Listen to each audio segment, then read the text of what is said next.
Present us, O Lord, in all our doings with thy most gracious favor, and further us with thy continual help, that in all our works begun, continued, and ended in thee, we may glorify thy holy name, and finally, by thy mercy, attain everlasting life. Amen.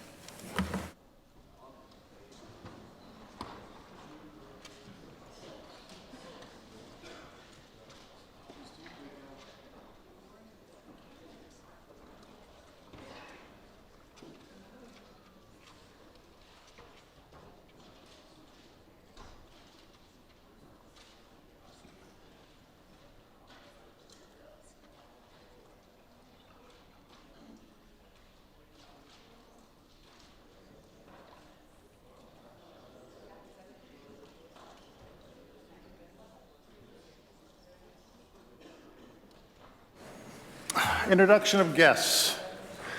Recognize the Minister of Parks, Culture and Sport. Thank you very much, Mr. Speaker. To you and all the members of the Assembly this morning, I'd like to introduce a group in the West Gallery, some grade 5 students from St. Marguerite School right here in Regina on Shooter Drive. Mr. Speaker, many of them, this is their first opportunity to be in this beautiful building. Look forward to have a chance to talk to them after routine proceedings. They're accompanied by their teacher, Miss Dauphiny. So I ask all members to please help me welcome them here.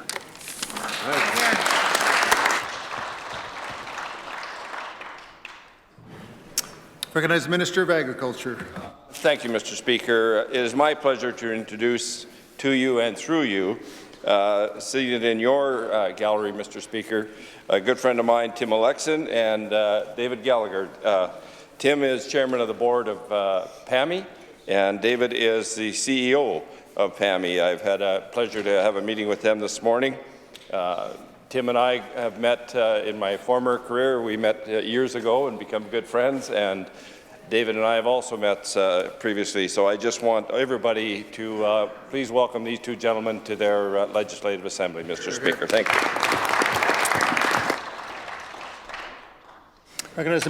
Recognize the member for Regina Northeast. Thank you, Mr. Speaker. I'd just like to join with the Minister in welcoming these two gentlemen from the Machinery Institute to their Legislative Assembly. They do a lot of good work, and Saskatchewan has a long history of innovation in that field. I think leaders not just in Canada but in the world. And so we're very fortunate to have PAMI in Saskatchewan and for their continued endeavours. And so I'd like to ask all members to join with me in welcoming them to their Legislative Assembly.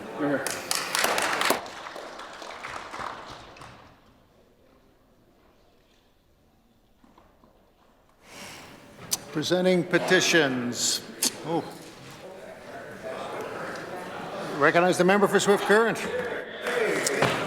Thank you, Mr. Speaker. I am pleased to rise today to present a petition from citizens who are opposed to the federal government's decision to impose an unfair and ineffective carbon tax to the province of Saskatchewan. I'd like to read the prayer, Mr. Speaker. We in the prayer that reads as follows: respectfully request that the Legislative Assembly of Saskatchewan take the following action: to cause the government of Saskatchewan to take the necessary steps to stop the federal government from imposing a carbon tax on the province. Mr. Speaker, this petition today is signed by the good citizens of Langham. I do so present. Recognize the member for Cumberland. Mr. Speaker, I rise today to present a petition on behalf of residents of the La Ronge area that are calling for enhanced internet services in the Tri-community area. The Tri-community is the 14th most populated community in Saskatchewan, but has slower internet service than many communities with smaller populations. Saskatchewan has a growing rural and urban digital divide when it comes to internet access and affordability. That high-speed internet is a very important service that people use more than ever when it comes to education, small business, work, communication, and to stay informed. Mr. Speaker, the prayer reads, we in the prayer that reads as follows respectfully request that the Government of Saskatchewan take steps to ensure that the high-speed internet is available and affordable to residents of La Ronge, Eronge, and the Lac Ronge Indian Pan. It is signed by many good people in the Tri-community. I so present. Recognize the member for Regina Rosemont. Thanks, Mr. Speaker. I rise once again today to present petitions on behalf of concerned residents, people, communities from all across Saskatchewan as it relates to the Sask Party government's billion-dollar hike of the PST, Mr. Speaker, a doubling of that tax take, something that has hit households hard, Mr. Speaker. The average household is now paying more than $800 more than they were just 4 years ago, each and every year, because of the hike and expansion of the PST by that Sask Party government. Of course, it's hurting households, but it's hurting our economy, Mr. Speaker. And as it relates to the Sask Party's imposition of that PST onto construction labour, quite simply, it's the epitome of a job-killing tax, Mr. Speaker. Very sadly, the results speak for themselves. Permits are down all across Saskatchewan in a very serious way. Important projects have been shelved, and thousands of hard-working tradespeople, construction workers, have been forced out of their jobs, and many forced out of Saskatchewan in the pursuit of employment, hurting them and their families, hurting our economy well into the future. And the prayer reads as follows. We in the prayer that reads as follows respectfully request that the Legislative Assembly of Saskatchewan call on the Sask Party government to stop saddling families and businesses with the cost of their mismanagement and immediately reinstate the PST exemption on construction and stop hurting Saskatchewan businesses and families. These petitions today are signed by concerned residents from Regina and Saskatoon. I so submit. Recognize the member for Regina Douglas Park. Thank you, Mr. Speaker. I rise today to present a petition to restore public control over Wascana Park. Mr. Speaker, Wascana is a treasured urban park that has been managed effectively and efficiently and responsibly through an equal partnership between the University of Regina, the City of Regina, and the Province of Saskatchewan for over 50 years. The Sask Party sought to destroy that equal partnership in 2017 by taking over control of the board and giving themselves the majority votes on that board. As a result, we've now seen what happened. There's been a growing commercialization of Wascana Park and a giveaway of the park to a portion of the park to one of its largest corporate donors. Mr. Speaker, the City of Regina and the University of Regina have both expressed an openness to return to a governance model based on equality, and more people across the province are growing concerned over the growing commercialization of Wascana Park. I'd like to read the prayer. We in the prayer that reads as follows: respectfully request that the Legislative Assembly of Saskatchewan call on the government to restore the governance structure of the Wascana Centre Authority and end the commercialization of Wascana Park. Mr. Speaker, the individuals signing the petition today come from Regina. I do so present. Recognize the member for Saskatoon Centre. Thank you very much, Mr. Speaker. I rise today to present a petition calling for a $15 minimum wage here in Saskatchewan, and the undersigned residents of the province of Saskatchewan want to bring to our attention the following: that Saskatchewan now has the lowest minimum wage in Canada. But the minimum wage should never be a poverty wage. That Saskatchewan people who are working full-time at minimum wage are living in poverty, and that a $15 wage would improve health and well-being and lift Saskatchewan out of poverty, and that a $15 an hour wage will benefit local businesses and support local economies by putting money in workers' pockets to spend in their community. Mr. Speaker, I'd like to read the prayer. We in the prayer that reads as follows respectfully request that the Legislative Assembly of Saskatchewan call on the Sask Party government to adopt a plan to raise the minimum wage to $15 an hour for all workers. And Mr. Speaker, the people signing this petition come from the good city of Moose Jaw. I do so present. Thank you. Recognize the member for Regina Lakeview. Thank you, Mr. Speaker. I rise this morning to present a petition calling on the Sask Party government to fix the crisis in our classrooms. Those who have signed this petition wish to draw our attention to a number of points: that the Sask Party government's cuts mean falling per-student funding, which is resulting in fewer supports for those children who need a little extra help. That the Sask Party government's cuts leave educators without the resources that they need to support learning in the classroom. That the Sask Party government is ignoring overcrowding in our classrooms by refusing to track and report on class sizes. And that the Sask Party government's failures to invest in our classrooms are having serious consequences today, and we all know, Mr. Speaker, that they will continue to into the future until we address this very important issue. I'll read the prayer. We, in the prayer that reads as follows, respectfully request that the Legislative Assembly of Saskatchewan call upon the Sask Party government to immediately fix the crisis in our classroom by properly funding the most important investment that we can make in our children. Mr. Speaker, those who have signed the petition today reside in Cutknife, Unity, and North Battleford. I do so present.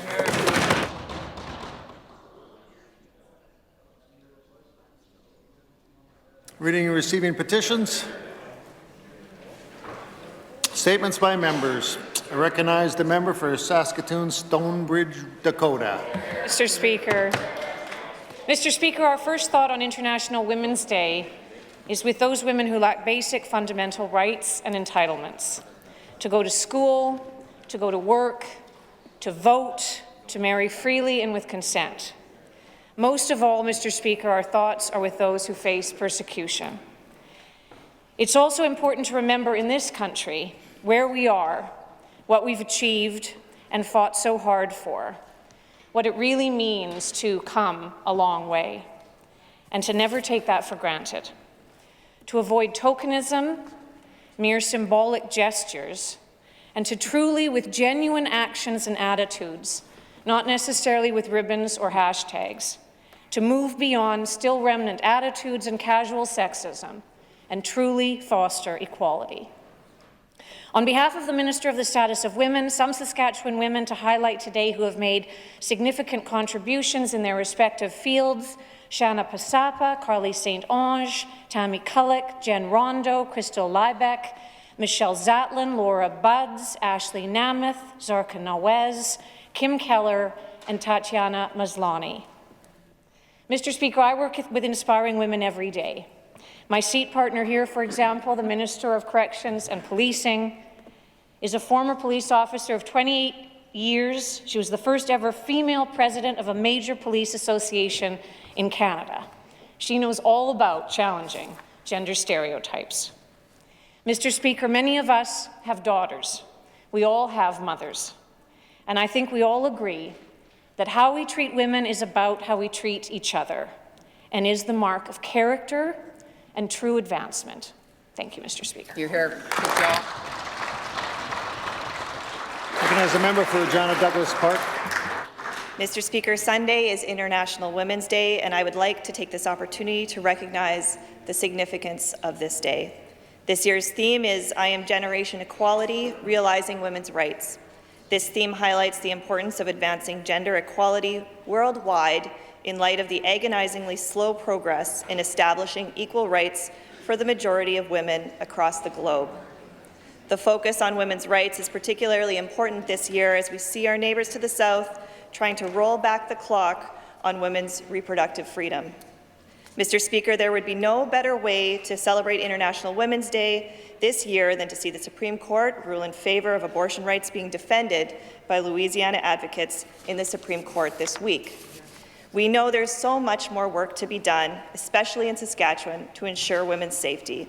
I would like to thank those who fight for women's safety in Saskatchewan's 14 crisis shelters and 6 second-stage shelters throughout the province.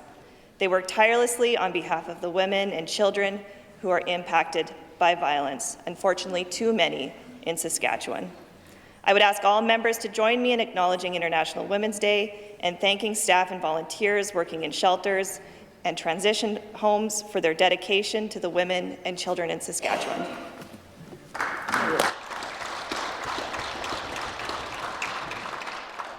Recognize the member for Saskatchewan Rivers. Thank you, Mr. Speaker. The Canadian Challenge, held last month, is Canada's premier dog sled race and the Yukon Quest and Iditarod qualifier.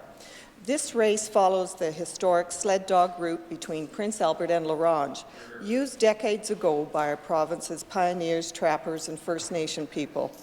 Mr. Speaker, this annual race is organized by a group of dedicated volunteers, the Gateway North Sled Dog Race Association, who've been promoting traditional sled dog racing in Saskatchewan since 1994. Headquartered at beautiful Elk Ridge Resort near Prince Albert National Park, this race sees competitors take to the trails for 12, 8, and 6 dog races. They make a loop and cross the finish line at the resort, while those in the 8th and 12th dog competitions race 600 kilometres all the way to La Ronge. Mr. Speaker, teams come to Elkridge from all over the world to take part in this tradition, some from as far away as Australia and Germany. Thanks to the Gateway North Sled Dog Race Association, the Canadian Challenge and its craft of traditional sled dog racing will continue for years to come. Please join with me in acknowledging and thanking this group of volunteers whose dedication continues to make the Canadian Challenge an incredible success. Mush.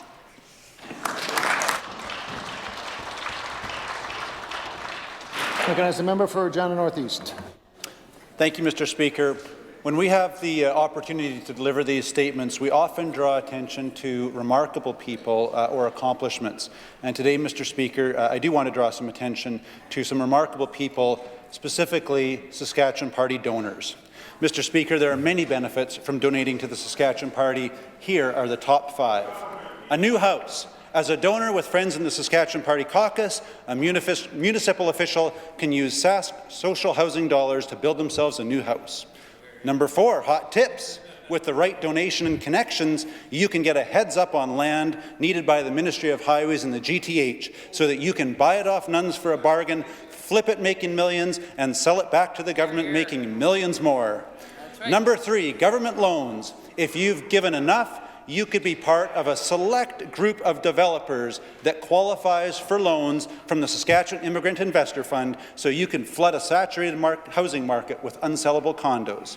Number 2, government loans you don't even have to pay back. With your donation, you could get a loan from the FNMF and never worry about paying it back. And the number 1 reason to be a donor to the Sask Party, Wascana Park. Forget about getting your name on a park bench. You could get your very own piece of land for $1, build a large for-profit commercial building, and make millions. Trust me, Mr. Speaker, it pays to be a Sask Party donor. And as a member for Moosomin. Thank you, Mr. Speaker. Today, Innovation Saskatchewan launched their latest Innovation Challenge in partnership with the Ministry of Agriculture. This year, the challenge aims to address an important issue in the agriculture industry, mental health. While mental health has always played a key role in farm life, I'm glad to see that we're having more open conversations about it today. After a dry spring and early snowfall during harvest, 2019 was a challenging year for the industry. We saw an increase in the farm stress line, which means more people are reaching out for support. Mr. Speaker, through Innovation Challenge, we're hoping to find more ways to support Saskatchewan producers facing difficult times. This challenge is intended to find answers to the question, what technological solutions can help Saskatchewan producers in actively monitoring their mental health? Mr. Speaker, over the next 6 weeks, Innovation Saskatchewan is accepting proposals to answer this important question, and I look forward to seeing the solutions that are developed. Producers have always pushed for innovation across all areas of the agriculture industry, and I'm pleased to see that they're now harnessing this innovation to support their mental health. I ask all members in joining me in congratulating Innovation Saskatchewan on their latest challenge and wishing all applicants good luck on their proposals. Thank you, Mr. Speaker. Recognize the member for Moose Jaw, Waccamaw. Thank you, Mr. Speaker. For 10 days last month, 16 curling teams and thousands of fans from across Canada traveled to Moose Jaw for the 39th annual Scotties Tournament of Hearts. The teams battled for the opportunity to wear the maple leaf at the World Women's Curling Championship. I was pleased to have the opportunity to attend the opening ceremonies along with the Premier, Minister of Parks, Culture and Sports, and the member for Moose Jaw North. Mr. Speaker, Team Saskatchewan did an incredible job and represented us well on the national stage. Team Saskatchewan was made up of skip Robin Silvernagle, third Stephanie Lawton, second Jesse Hunkin, lead Kara Thiebnot, alternate Stephanie Schmidt, and coach Leslie McEwen. Mr. Speaker, it took over 400 dedicated volunteers to make the event the success that it was. Between hotels, restaurants, transportation, and more, the 60,000 people taking in the tournament had an economic impact of almost $10 million. Mr. Speaker, it was absolutely wonderful having the Scotties in Moose Jaw, and I can't wait to have them in our city again. I now invite all members of this Assembly to join me in thanking the hundreds of volunteers and organizers for their hard work and congratulating all the teams on a great performance. Thank you, Mr. Speaker. Recognize the member for Indian Head Milestone. Thank you, Mr. Speaker. Mr. Speaker, later today I'm going to be joining a number of members in this chamber in a debate on health care, which I'm quite looking forward to hearing the Leader of the Opposition and the two health critics talk on this very issue, Mr. Speaker, later on today. What spurs this debate, Mr. Speaker, put forward by the NDP, I think, is that the Leader of the Opposition's flat-out rejection of any private investment into the public system, Mr. Speaker. It doesn't matter, Mr. Speaker, whether it be a parkade at the Regina General that has to be, according to the opposition, funded publicly, to MRI delivery through a private system, through a private deliverer within the public system, where a person on the waiting list can pay for an MRI and that private clinic then covers the cost of another MRI. Two people off the waiting list at no cost to the government, Mr. Speaker. Mr. Speaker, a form of this is done in Quebec. A form of this is also done in British Columbia. In fact, Mr. Speaker, a form of this was approved by the former NDP for the Saskatchewan Roughriders and the workers' compensation. It should be good enough for all Saskatchewan people.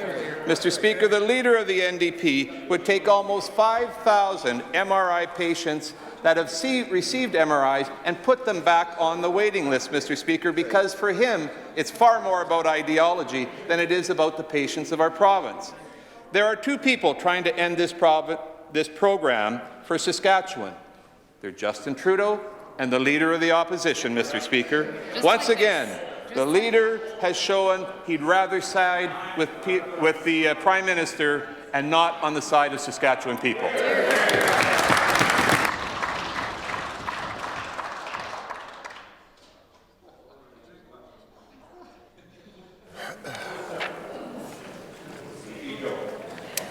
Yesterday, March 4th, 2020, the Government House Leader raised a point of order asserting that during question period, the member for Athabasca used profane language directed at the Premier. In response to the point of order, the Opposition House Leader stated that she had not heard the remark. I also did not hear the remark. I reviewed the audio-video of the proceedings and found there was nothing discernible on the record. Accordingly, it is impossible for me to rule on this matter.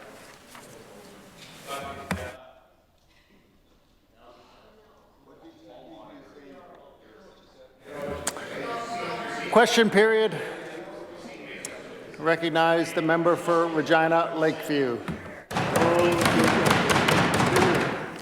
Mr. Speaker, for the proper functioning of our democracy, it's critical that political leaders exercise their authority appropriately. It appears from FOIs that we've received that the Premier seriously overstepped that authority with the Saskatchewan Rivers Public School Board. Following stories of the potential transfer of teachers in Shellbrook to nearby schools, the Premier and 3 Sask Party MLAs requested a meeting with the board on June 3, 2019. Before the meeting, the school division director wrote to the superintendent, and I quote, "A much more urgent topic is the Premier's position on the redacted." Among the other things at the meeting with the board and me, he indicated he would be another lengthy redaction. I am firm in my resolve to see this to the proper end. End quote. My question is simple. Did the Premier pressure the division to overturn its own decision?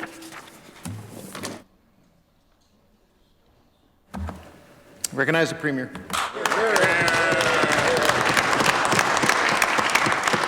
Thank you very much, Mr. Speaker. With respect to the meetings that I have as a representative of all of the communities in Roster and Shellbrook, we meet with 4 different school boards, Mr. Speaker, 2 in North Battleford, 1 based out of Warman, as well as the Sask River School Board based out of Prince Albert.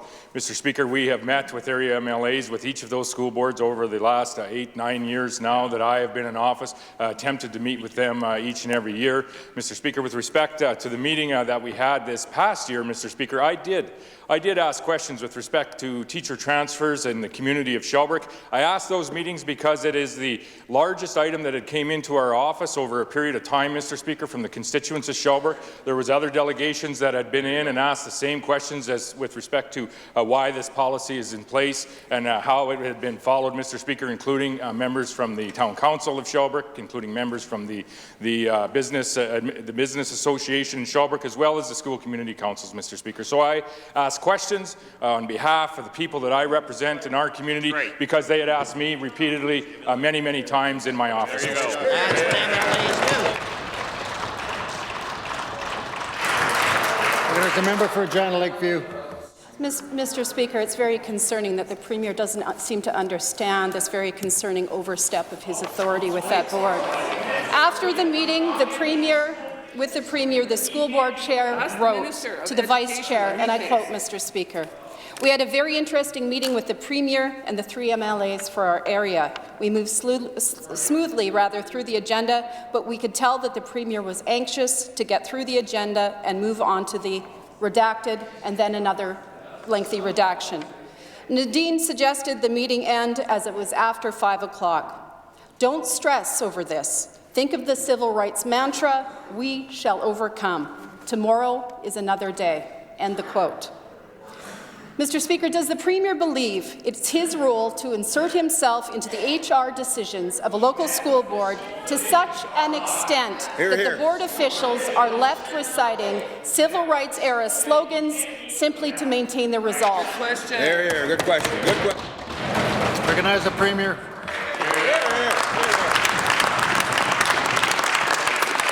Mr. Speaker, the Premier believes that he is also the MLA for Rosthern Shelburne.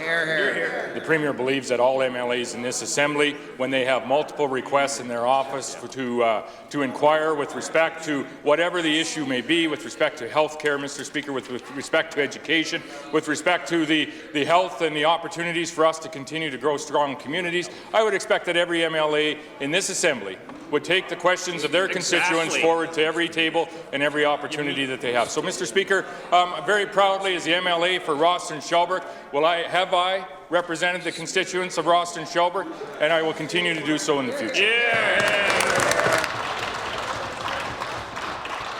As a member for John Lakeview. Mr. Speaker, like other school divisions across the province, Sask Rivers has struggled under the weight of the Sask Party cuts to education. They have a list of needed school repairs totaling over $66 million. They've also had to make staffing cuts forced by this Premier and the Sask Party government. When he won't commit to proper funding of the schools, to the school boards to maintain their staffing levels, why does this Premier think that it's appropriate and his place to directly pressure school boards about internal HR matters when the decision is simply theirs to make? Hear, hear. Hear, hear. Hear, hear. Recognize the Minister of Education. This is a remarkable line of questioning, Mr. Speaker, coming from that member. To suggest that the MLA representing those schools in that school division doesn't have an obligation to sit down with the school boards, Mr. Speaker, to have a... Order, please. Recognize the Minister. Yes, Mr. Speaker, that the MLA representing those schools doesn't have an obligation to sit down with school divisions, Mr. Speaker, to talk about the issues that come into his constituency office. Mr. Speaker, if that member is suggesting that just simply because the member sitting next to me is the Premier of Saskatchewan, he doesn't have that obligation, that's ridiculous, Mr. Speaker. We all sit down with our school boards, we discuss the issues that are challenging our particular constituencies, Mr. Speaker, on any one of a number of issues, Mr. Speaker. The actions of the Premier on this are absolutely responsible, Mr. Speaker, in responding to his constituents, and I would suggest that if that member, Mr. Speaker, suggests that that's not appropriate, then she shouldn't be sitting in that chair.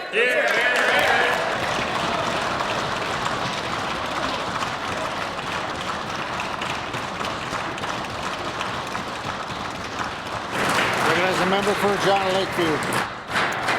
Mr. Speaker, on this side of the House, we respect school board autonomy.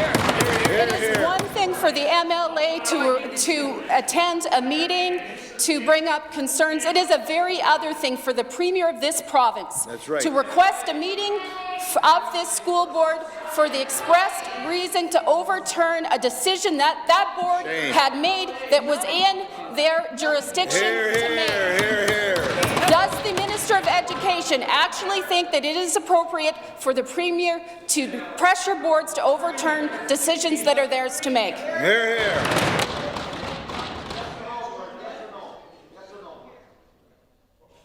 I recognize the Minister of Education. Mr. Speaker, it is the responsibility of every member in this House to represent their constituents and to take the concerns of their constituents, Mr. Speaker, whether it's a school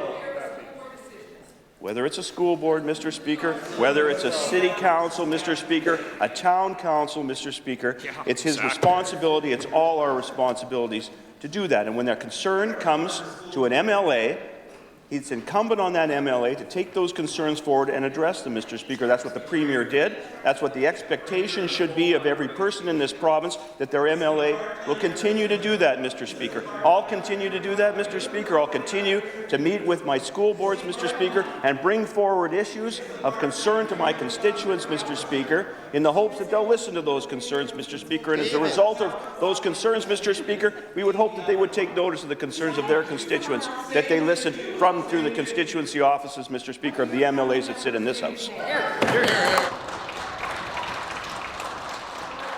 Recognize the member for Regina Douglas Park. Speaker, this Premier and this government will go to bat for their friends and insiders any day, but they're letting Saskatchewan people down. Mr. Speaker, reports this morning show that each month 600 Saskatchewan women fleeing interpersonal violence are turned away from shelters because there isn't enough space. We know women are at the greatest risk of domestic homicide in the days and hours after leaving their abusers. And to have these women turned away at the door is frankly unacceptable. The status quo isn't enough. What's the plan to create more emergency spaces for these women in need? Recognize the Minister of Advanced Education. Thank you very much, Mr. Speaker, and I thank the member opposite for the question. It is always a concern when women are fleeing domestic violence situations and interpersonal violence and abuse, and especially on this day. We are aware that there are some issues with respect to the number of women that are turned away at existing shelters. We know, for example, that there are some opportunities for us to make some changes. First of all, we need to prevent violence from happening in the first place. And that's all of our responsibilities, not just our emergency shelters, but each one of us sitting in this great assembly. The second thing that I would offer, Mr. Speaker, is that Saskatchewan Housing Corporation has a number of social housing units which are primarily vacant. They have a policy to ensure that women fleeing domestic violence have access to that housing. It's prioritized, Mr. Speaker. I think there are some opportunities for us to work in that area, and certainly I've spoken with the respective ministers about opportunities to look at that and see how we might better have a second stage housing for some of those families that are coming in and out of our shelters, Mr. Speaker. Recognize the member for Regina Douglas Park. Speaker, the minister should know that Sask housing units are not necessarily acceptable for women fleeing domestic violence for second stage housing because of the extra safety supports that are needed for these individuals. Mr. Speaker, the capacity pressure in emergency shelters is made worse by this shortage of second stage housing for survivors of domestic violence. And even though there are federal dollars at the table to build more of these spaces that have these extra needs and supports, operators can't build them because Saskatchewan is one of only 2 provinces that doesn't provide operating funding for second stage housing for survivors of domestic violence. These supports can be the difference between life and death. Will the minister commit today to providing operating funding for these second stage housing? Recognize the Minister of Advanced Education. I think we can commit today that we will continue to look at this issue, and we'll continue to see what opportunities there are for us to coordinate resources to make sure that women fleeing interpersonal and domestic violence are looked after. I would say, though, however, Mr. Speaker, at the same time, this government has done a lot on this. And we have enacted a number of pieces of legislation to help and try to mitigate the amount of interpersonal violence and abuse that is experienced by women in our communities, including the Listen Project. The members familiar with the Privacy Amendment Act changes that we made, the fact that we opened the latest transition house that had been since 1989 had not been built, was opened by our dear and late friend Kevin Phillips in Melfort. We introduced Clare's Law. We were the first province to do that. ICBC has just done 5 days of unpaid labour. Mr. Speaker, we have done a lot on the legislative front on this side of the House. We need to work a little bit harder on the awareness and prevention side, Mr. Speaker, and you're going to be seeing some announcements about that coming very shortly. Recognize the member for Regina Douglas Park. Mr. Speaker, with respect to housing, the people of Saskatchewan need more than just a commitment to look into the issue. There's a project available in Regina that's ready to go. It's the Centre for Women and Families that the YWCA of Regina have been working on for quite a while. It's ready. It's just looking for funding partners. It would increase bed space in Regina, but also help address the preventative issues and allow them to do more of the good work that they do. They're simply waiting for a commitment from all levels of government for that funding. Will the minister commit today to being a funding partner in that project? Hear, hear. Recognize the Minister of Social Services. Thank you very much, Mr. Speaker. We've had the opportunity to meet with the YW several times. The last time their proposal had just been changed to add in a healing centre, Mr. Speaker. I believe that they are working with the federal government currently, as well as doing a fundraising campaign, and we're very interested to see the results of that. We'll continue to meet with the YW to address this problem in Regina and the surrounding area. Thank you, Mr. Speaker. Recognize the member for Saskatoon-Newtana. Thank you, Mr. Speaker. Last night in committee, I had the chance to sit down and ask the CIC minister about some of the losses, large losses of public money with the Grant Kook Sask Party Insider Slush Funds, the SIIF and the FNMF. I asked the minister how many jobs were created as a result of the $3 million that went to support Muskowhegan Resources Limited. The answer? Very few. I asked the minister how many jobs have been created as a result of the $1.8 million that went to support Brigden Welding. The answer? 4. Now, the minister wasn't kidding when he said that these were high-risk investments, but this is no joke. How is it that this government that made a flagship promise never to pick winners and losers managed to lose so much public money on these funds? Hear, hear. Recognize the Minister of Crown Investments. Thank you. Thank you, Mr. Speaker. Mr. Speaker, the fund was about investing in First Nations and giving them a leg up in participating fully in Saskatchewan's economy, Mr. Speaker. Well, the NDP only focused on the negatives. There were successes in this program, Mr. Speaker. For example, the File Hills Quipel Tribal Council development is owned by 11 members of the File Hills Quipel Tribal Council, and they purchased ownership interest in a drilling rig, a joint venture partnership that's still in business and profitable today, Mr. Speaker. Sturgeon Lake, the First Nation development, acquired equity interest in Glenmore Equipment that sells farm equipment and construction equipment, and it's still operating and very successful, employs a number of people, Mr. Speaker. Birch Narrows Dene development acquired 100% of Saskatoon Fastprint. They're also still in business and operating very well, Mr. Speaker. It's about investing in people, and we won't apologize for trying to strengthen Aboriginal participation in Saskatchewan's economy. Thank you. Recognize the member for Saskatoon-Newtana. Mr. Speaker, it's also about the $8 million of public taxpayers' money that has gone south as a result of some of the decisions that were made by this fund. Mr. Speaker, the minister tried to shift the blame elsewhere last night, refusing to take any responsibility for those investments that went south. But, Mr. Speaker, the minister isn't Pontius Pilate. Public dollars were put into Brigden Welding, the public is on the hook for the losses, and the minister can't wash his hands of responsibility for these risky loans of last resort signed under the Sask Party's watch. The minister is totally unconcerned by the fact that the investment into Brigden Welding has been written down from $1.8 million to $250,000, and that's some light standards that are stored in a garage somewhere right now, Mr. Speaker. All the while, Brigden continues to operate several active businesses. Now, the minister is the one responsible, and he should be looking to collect on the money that was lost. So why won't he look at Brigden's other businesses and try and recoup some of our public investment? Recognize the Minister of Crown Investments. Thank you very much, Mr. Speaker. Mr. Speaker, as I mentioned before in the House, and I mentioned last night in committee, Mr. Speaker, First Nations Métis Fund did not lend money to Brigden Welding, Mr. Speaker, and so I don't know why the member keeps bringing that up. First Nation Métis Fund invested in Infinet, Mr. Speaker. Infinet then as well invested in Brigden Welding and acquiring a percentage of the shares, Mr. Speaker, as per the mandate of what they wanted to do, Mr. Speaker. So, Mr. Speaker, this fund was developed by the NDP and put into place by the NDP in 2005, Mr. Speaker. That is the truth. Mr. Speaker, it was developed, the fees that were paid to the management firm were developed and initiated and sole sourced, I might add, Mr. Speaker, by the NDP, Mr. Speaker. Mr. Speaker, helping First Nations acquire interest in other companies in developing in Saskatchewan, Mr. Speaker, we can't apologize for that. Here, here. Recognize the member for Saskatoon-Newtana. Mr. Speaker, last night we also looked at the problems with the Saskatchewan Immigrant Investor Fund, which is currently on track to lose $8.7 million. Now, that's the fund that was managed by the Sask Party insider Grant Koch to give loans to developers and build housing. Now, here's the rub. Koch made over $50,000 on each loan that was signed.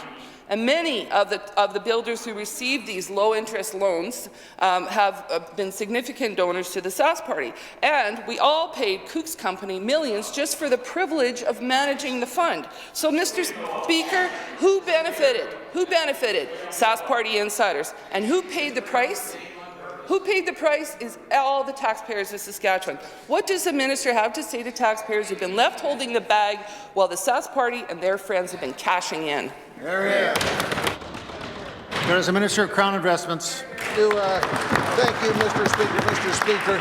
Mr. Speaker, I'll talk about the SIF program, Mr. Speaker, and that program come about in 2011, and during a time when the housing market, Mr. Speaker, was experiencing an extreme shortage. Now, the contract to manage that program, Mr. Speaker, was awarded in 2011 through an open RFP process, right, Mr. Speaker. So, Mr. Speaker, that was 74 projects in 19 different communities across the province, Mr. Speaker. That was $481 million worth of housing projects, Mr. Speaker. That's 2,224 homes completed for Saskatchewan families, 2,104 construction jobs, Mr. Speaker. That, Mr. Speaker, is a pretty good record. One failed investment out of 74, Mr. Speaker, that's pretty good investment, and that's good work by the management company as well. Thank you very much, Mr. Speaker. Recognize the member for Saskatoon-Newtana. Mr. Speaker, we asked about the Saskatchewan Hospital yesterday, and the minister didn't seem to have any answers, so maybe we'll give him another chance. Saskatchewan Hospital North Battleford has been an embarrassment for the Sask Party. We know the same type of modular panels were used on the roof as the walls, and officials knew in 2017 they were defective and used them anyways. This is a serious lack of oversight on a $400 million project that we will be paying for decades. So the same question as yesterday to the minister. Why on earth would this government allow the proponent to plow ahead and install products that had proven to be faulty in 2017? Here. Here.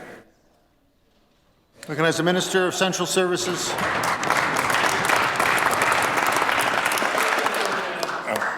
Thank you very much for the questions again, and I'm happy to provide the answers, many of the same answers that I provided yesterday. This is a project that was long overdue. This was a project that the NDP had 16 years to look at, to consider. They had a health minister from that very area. They talked about it, but Mr. Speaker, at the end of the day, they didn't get it done. It's a reoccurring theme here, whether you look at schools, whether you look at hospitals, whether you look at highways. All of that infrastructure was ignored by the members opposite. Yep. Now we have a hospital there. Yes, it has some short-term problems. We are looking at them. We are ensuring that they get rectified. And, Mr. Speaker, and the members opposite know this, it is not at the expense of the taxpayers, not at all. The companies are responsible. This government will hold their feet to the fire, and at the end of the day, we will have a state-of-the-art hospital in North Battleford, Saskatchewan, something the NDP never did. As a member for Saskatoon-Newtana. Before the minister gets too self-assured here, Mr. Speaker, he might want to check with Moody's. He doesn't even have to flip past the first page of Moody's credit opinion on Access Prairie's partnership to see the issues extend far beyond a leaking roof. And Mr. Speaker, spoiler alert, the summary says simply, outlook, negative. Talk about an understatement, Mr. Speaker. If the minister had even glanced at the Moody's report, he'd at least know this much. It says the brand new facility already has $25 million in damages and won't be ready until the summer of 2021. Not only is the physical building falling apart, Mr. Speaker, but it seems the private financing of the project is crumbling too. So who will be held accountable for the mess if this project has turned into a mess, and who will be left holding the bag if Access Prairie Partnerships falls apart? Recognize the Minister of Central Services.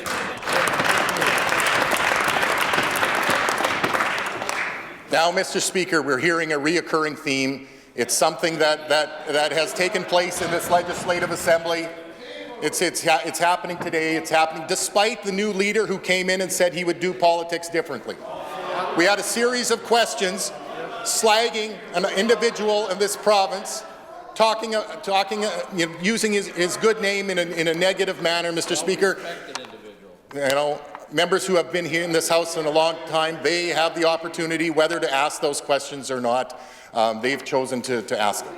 Now they're trying to look at public companies and be the captains of enterprise that they think that they are. We will let those companies do their work. What we will ensure is that Saskatchewan taxpayers will get the best value, and that's what they have in this facility. They've saved $15 million on the construction, $90 million over the 30-year operation of it.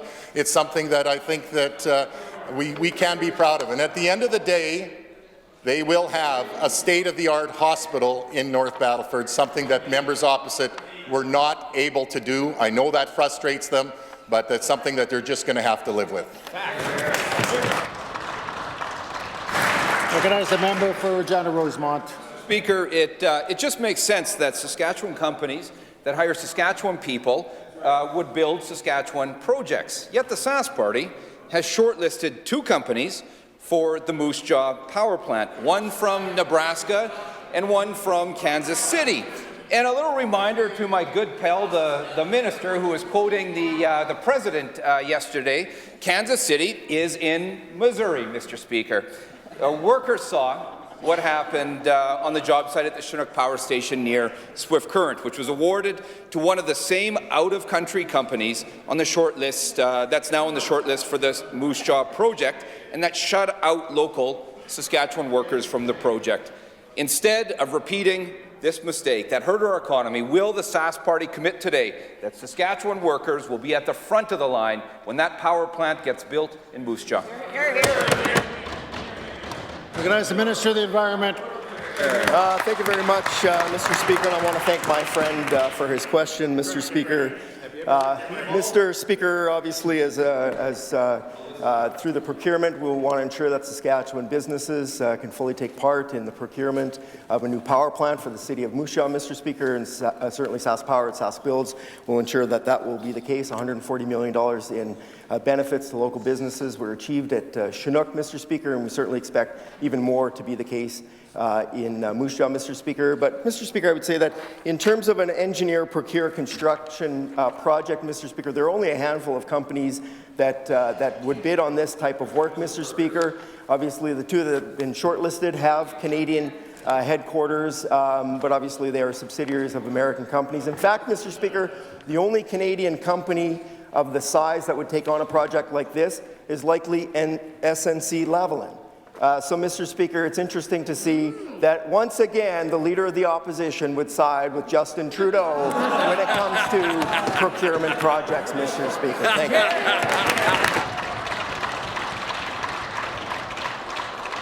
Recognize the member for Regina Rosemont. Mr. Speaker, it's a direct question about workers being at the front of the line, Saskatchewan workers. There's no answer from the minister. But what we do know is that building permits are down 57% in construction thanks to this Sask Party government.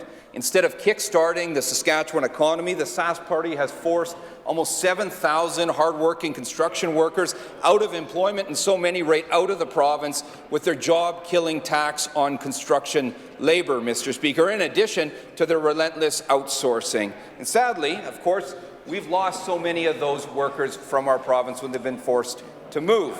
We've proposed a Sask First procurement process to help undo some of that damage, create jobs, and put Saskatchewan workers first. Why won't the Sask Party bring a Sask First plan and ensure that Saskatchewan workers aren't left out when we build that power plant in Moose Jaw? Hear, hear. Recognize the Minister, Trade.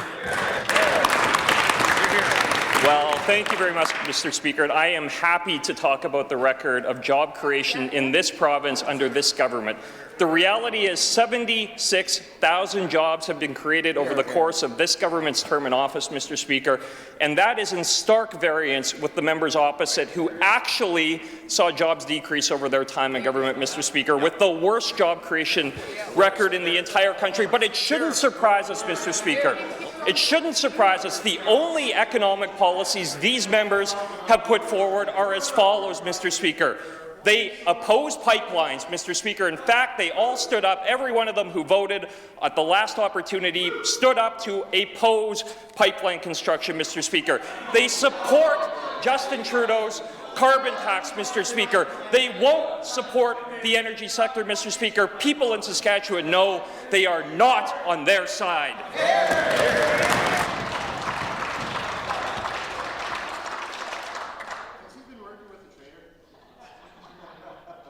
Why is the opposition House Leader on her feet? Point of order, Mr. Speaker. That's your point of order. Speaker, pursuant to Rule 20 sub 3, it's clear that responses from that side should be relevant to the question. The only option the minister has is either to decline or take notice or answer. And the most recent answer to the question that was clearly not an answer to the question at all, but it was a political rant suiting the needs of that particular member. So I would rule that that is out of order, and I would ask that you rule that out of order.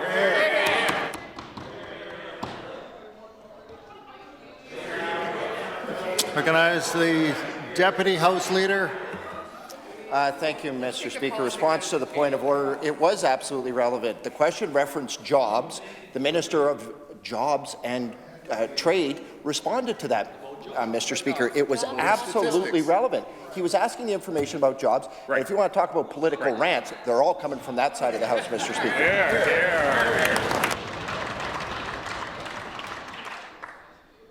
Yeah, I'll remind everyone that it's important to be cognizant of what the question is and to answer that.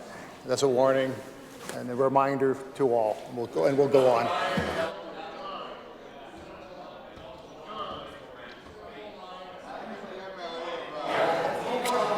Ministerial statements. Introduction of bills. Item number 1, Mr. Forbes. I recognize the member from Saskatoon Centre. Mr. Speaker, I move that Bill 620, the Public Disclosure of Travel and Expenses of Government Officials Act 2020, be now introduced and read a first time.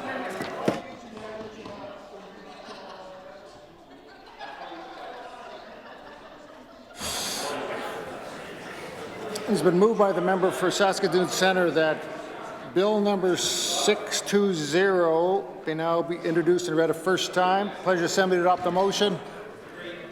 Carried. First reading of this bill. When shall this bill be read a second time? I recognize the member for Saskatoon Centre. At the next sitting of the Assembly. Next sitting.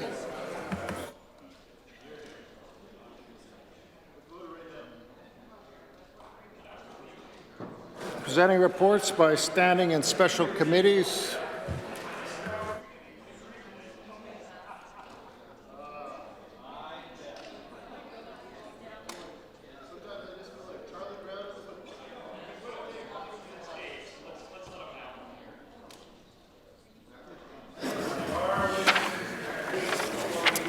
Members, Members, I wish to advise the Assembly of the passing of a former officer of this Assembly. Dick Rendick passed away on March 1st, 2020. He served as the province's Freedom of Information and Privacy Commissioner from 2002 to 2003. During his tenure, Mr. Rendick recommended that the position of Freedom of Information and Privacy Commissioner become full-time to meet the demand for investigations into privacy complaints and to ensure Crown corporations and agencies were adequately protecting private information. He was the first full-time Freedom of Information and Privacy Commissioner. In his short term, he was able to establish Saskatchewan's first standalone information and privacy office that included 2 employees. Also during his tenure, he served on the selection committee to assist in hiring his successor. In addition to being an officer of this Assembly, Mr. Rendick served his province in many capacities. Professionally, he had a distinguished legal career that spanned several decades and was the president and CEO of the Regina Airport Authority. Mr. Rendick contributed greatly to sport in this province, served as the chair of the inaugural Western Canada Summer Games. Mr. Rendick has a passion for the Saskatchewan Roughriders. He served as a member of the Saskatchewan Roughriders Board of Directors, including as president from 1982 to 1984. In 1997, he was inducted into the Saskatchewan Sports Hall of Fame, in part for his contribution in securing the Saskatchewan bid for the 1995 Grey Cup. I ask all members to join me in conveying the Assembly's condolences to the bereaved family.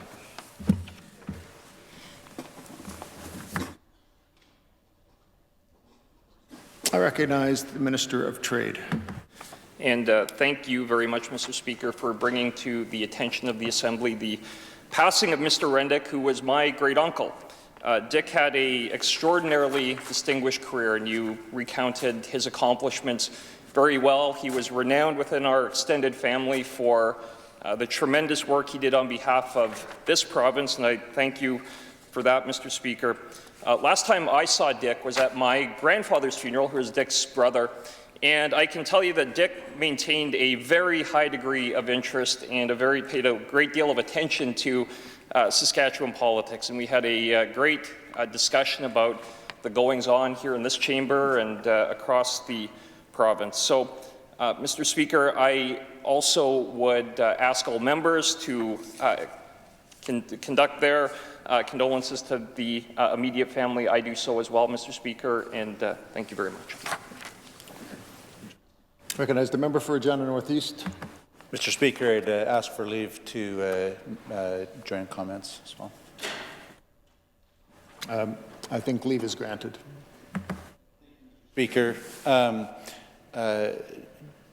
I had the opportunity to cross swords with Dick Rendick. It's one of the very first files that I worked on as a young lawyer, and as you mentioned, he was a well-known fixture in the legal profession in the province, the forerunners to one of the large local firms that's in our city today. He was also well known for his passion for the Saskatchewan Roughriders, and in addition to the many things that you mentioned, Mr. Speaker, he also sat on the Board of Governors for the CFL. He was also long-standing involved in the Regina Exhibition Association and the YMCA, and as you mentioned, he was instrumental in having the first Grey Cup ever to take place in Regina come to Saskatchewan. Mr. Speaker, when Dick was or in his position as Information and Privacy Commissioner, at that time Saskatchewan was very much a pioneer and a leader in that field of information and freedom of information and privacy rights. And I think that was due, at least in part, to his efforts and integrity. So on behalf of the official opposition, we'd like to extend our condolences to the family and ask all members to join in that.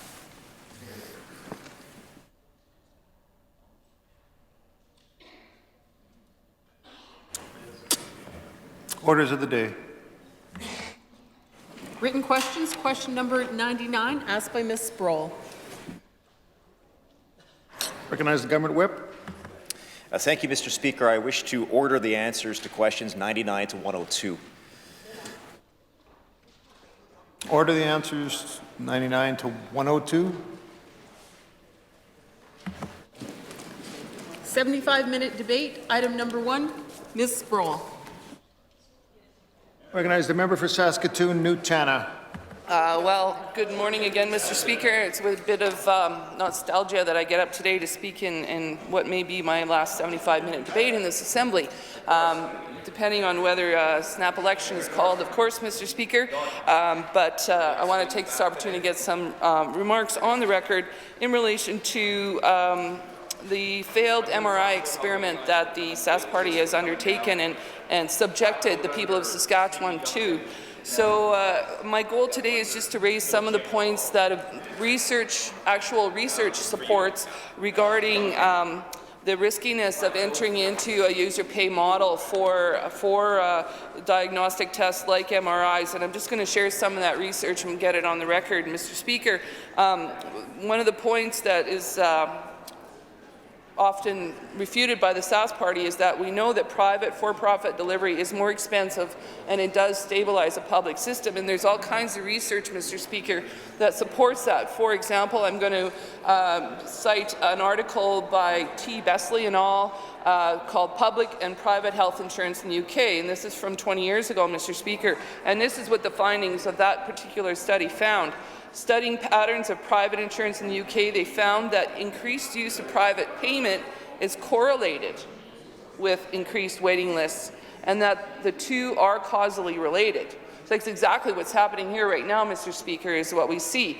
Increased use of private payments actually correlates with increased waiting lists.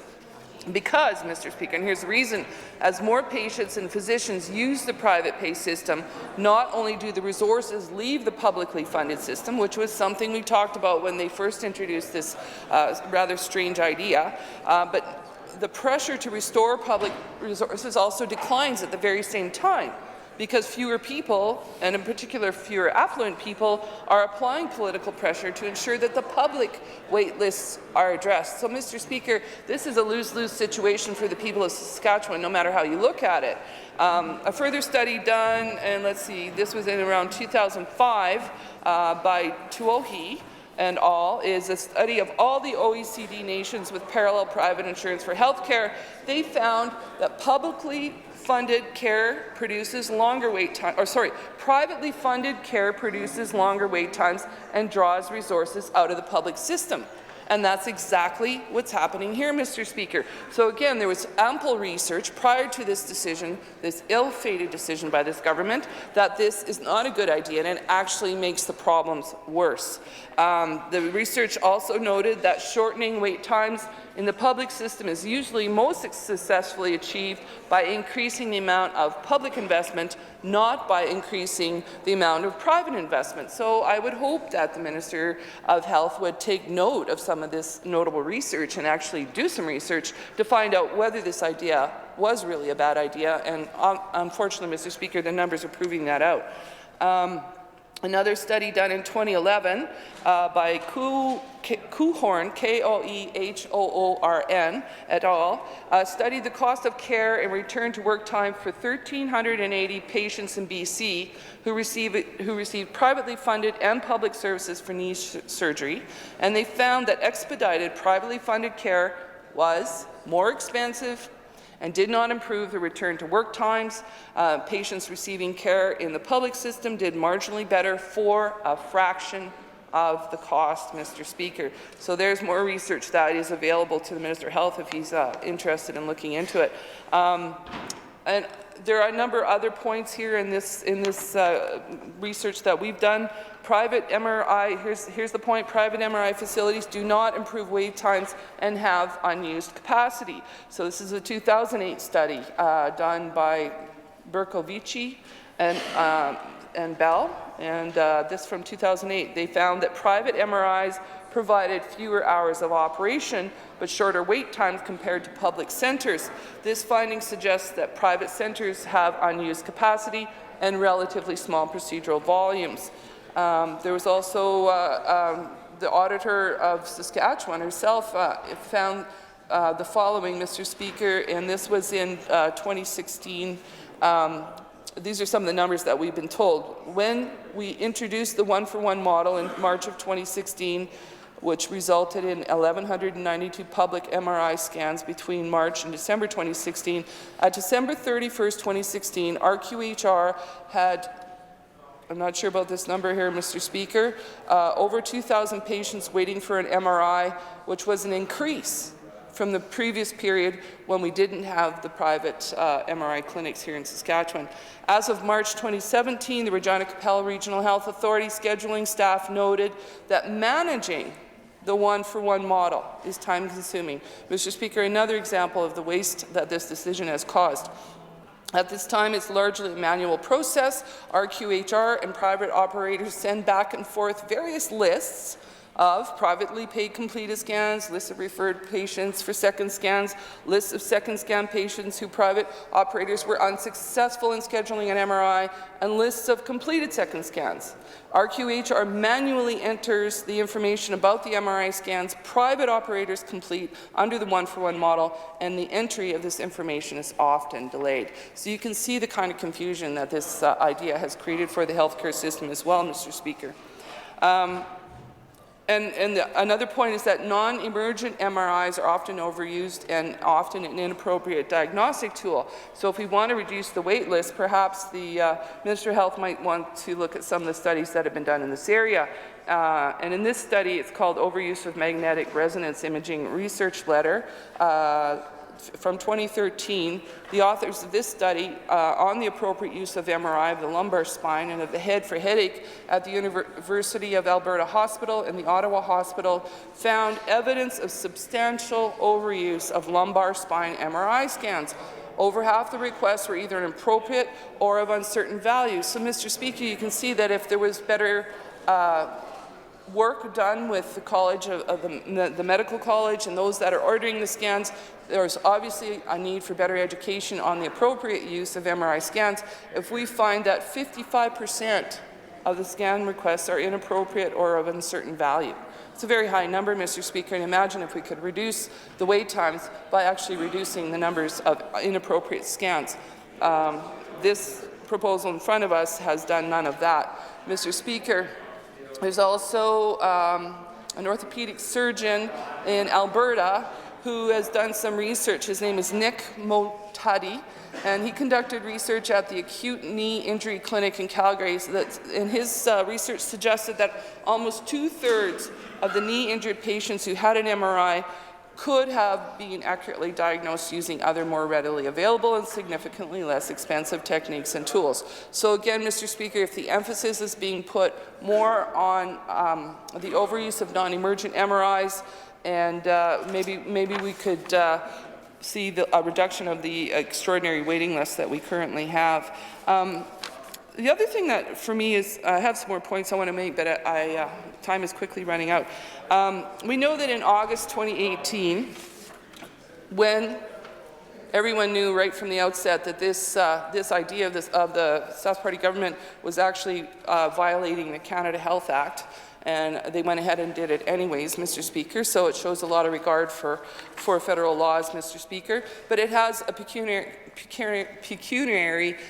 impact on the taxpayers, Mr. Speaker, and the South Party government has indicated that this would save money and that we would reduce wait times. Well, it's done neither, and in fact, it's going to have a negative effect on our transfers under the Canada Health Act, because the federal minister in August of 2018, she wrote to our provincial counterpart and outlining there was a new diagnostic services policy which formalized the long-standing federal position that medically necessary diagnostic services received in private clinics are considered insured services and should not be subject to user fees. So it's a clear violation of the Canada Health Act. Provinces and territories were informed that if patients continue to be charged for these services, they will be subject to deductions from federal transfers under the Canada Health Act, with the policy taking effect on April 1st, 2020. So in less than 30 days, Mr. Speaker, we are going to see a reduction in our healthcare transfers, which are significant in this province, from our federal tax dollars. And we don't see any action on the part of this government to stop this. We don't see any concern or any estimates about how much this is going to cost us, what the reductions of the transfers are going to be as a result of the Sask Party's decision to deliberately violate the Canada Health Act. Mr. Speaker, that has implications for taxpayers. That has implications for people using the systems. And again, I just cannot understand why the government would go forward with a costly decision with the notion and telling taxpayers that this would actually save us money, because all the evidence proves it's clearly not the case. And again, I think we have ideology trumping practicality. We have ideology trumping looking at the economy and seeing what's best for the economy of this province, and using ideology to overlook and refute the actual evidence and the research that's in place in relation to this. Mr. Speaker, our healthcare system is one of the best in the world, and certainly in Canada, I think we're regarded throughout the world for the publicly funded healthcare. I'm proud that my taxpayer dollars goes to that. My sister was recently in the Bahamas or Bermuda, I can't remember. She was in a Caribbean country, and she got knocked down by a wave and had a broken wrist, and so had to see a doctor there. And for one visit with a doctor, she was given a bill of $1,200, Mr. Speaker. Now, we all know that we do pay for our healthcare system through our taxes, but I don't know how people could sustain that kind of bill for a broken wrist bone. And imagine what the cost would be if you're injured in a car accident or have some sort of medically threatening event occur to you or your loved ones, and you couldn't pay for it. Mr. Speaker, we are paying for it through the collective action of our tax dollars. When the Sask Party introduces programs like this, it actually undermines our public health care system. I often wonder what their agenda is, Mr. Speaker, because I think the evidence shows that this was not a good idea. So I'm looking forward to hear why the members opposite think this was a good idea, and certainly I look forward to their evidence. I look forward to the research. I look forward to any knowledge that they can share that is rational for why this decision was made. Other points that our research has shown is that which one? Okay, improved knowledge about appropriate ordering and incentives tied to quality benchmarks may lead to fewer inappropriate tests and cost savings. So again, here's an opportunity for the government to actually do some work to ensure that we don't have inappropriate testing. And the root of the problem, according to the research that this is still the Calgary orthopedic surgeon, he's finding the root of the problem is a system gap and the relative knowledge gap that exists in Alberta and most probably across Canada. The system gap is the form of slow access to specialty opinion.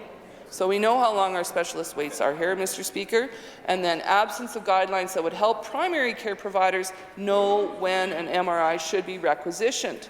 So this costs the system, it costs us, Mr. Speaker. The knowledge gap relates to the lack of training and how to accurately diagnose knee injuries, low back pain, and other common bone and joint conditions without expensive tests. Bridging these gaps with provincial MRI guidelines and training and diagnostic test techniques can be done cost effectively. So there are opportunities to lower the cost, Mr. Speaker, when it comes to the use of MRIs, but it certainly isn't in the private clinic scenario, Mr. Speaker. Also, the same orthopedic surgeon in Calgary found that introducing incentives tied to provincial benchmarks for efficient use of public resources could add motivation for training. So why not encourage people with benchmarks and incentives that would lead to some adjustment of the use of MRIs and inappropriate testing and overutilization? The savings could be huge. For example, Mr. Speaker, in 2012, Canadians had 1.7 million MRIs, double the number in 2004, Mr. Speaker. So obviously, the use of the diagnostic testing such as an MRI has increased, and it certainly, I think, has aided physicians incredibly in their diagnostics, Mr. Speaker. But when you overuse something, it costs. And those kinds of things, I think, through efficiencies, could be managed by this government. So, Mr. Speaker, there's a lot of reasons why I think we need to revisit this, but my biggest concern is the fact that on April 1st, 2020, we are going to see clawbacks from our federal health transfers, which effectively wipe out the benefits, any possible benefits of this program. So I would like to move the following motion, Mr. Speaker. I'd like to move that this Assembly supports public health care and condemns government statements supporting American-style private health care where patients pay to access care. I so move.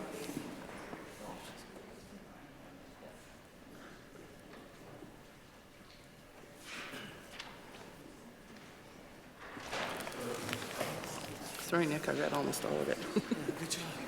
I stole Vicky's research. You can read.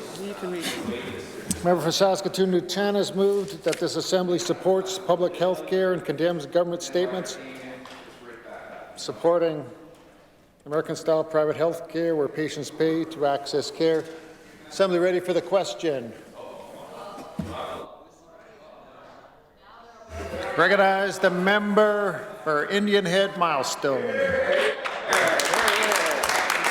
Thank you very much, Mr. Speaker. It is really quite a privilege to join into this debate regarding health care. I know when the whip had mentioned often when 75-minute debates come around and they say, would you like to speak, you'd rather defer to somebody else. I've been on my feet for like 20 years in this place, and so I would rather defer to somebody else. But when he mentioned this one, my eyes kind of lit up because I really do want to enter into this debate. This is one that is near and dear to my heart, of course, when you talk about health care.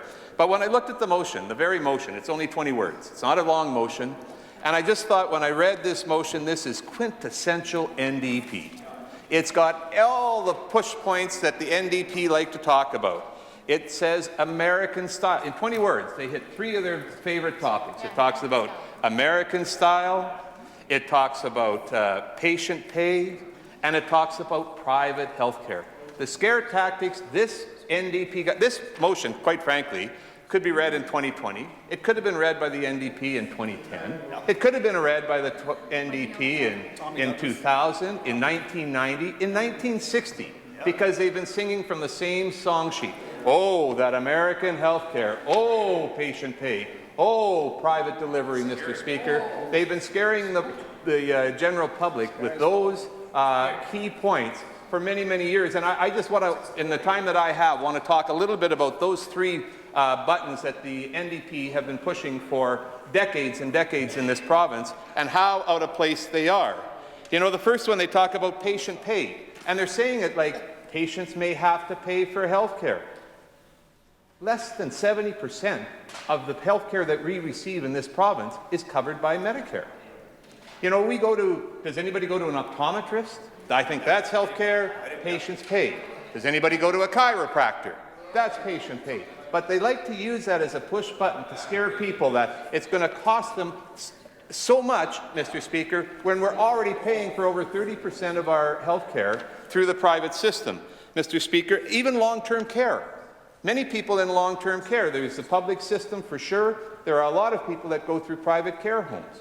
That's care, health care delivered through the private system where patients pay. So let's not scare people on the fact that patients may have to pay on many services, which they do already, Mr. Speaker. The other issue that they talk about is American-style health care. I always love that one, American-style. And, you know, they look at American-style like it's the worst thing that ever happened, and our system is the very best. And I've been out and talked to people in Saskatchewan, and they may not say our system is the best. It may be better. Let's compare the 2 systems, because quite frankly, they're on opposite ends of the spectrum. In Saskatchewan and in Canada, we have a Medicare system where the government, we pay for our health care via the government. Our taxpayer dollars go in to the government pays for the services, Mr. Speaker. I've been lucky. I haven't had to use the system hardly at all in my lifetime. Boys are a different story. My boys are a little different story, Mr. Speaker, but I have been very, very fortunate, and I've paid into Medicare for many years. Other people that are close to me that haven't been so fortunate, so that's how the system works. We pay our money into the government. In the States, it goes into insurance for the most part, and some people don't have insurance. But they're opposite ends of the spectrum. There are so many variations between those opposite ends of the spectrum, even here in Canada. I would invite the opposition critic who I hope joins into this debate, you know, or the two critics that I hope join into this debate because it's on healthcare. I wish they would even just go to Quebec. Talk to the minister in Quebec. I mean, any of the health ministers that go to FPTs, talk to the ministers in other provinces, and the systems are so very, very different.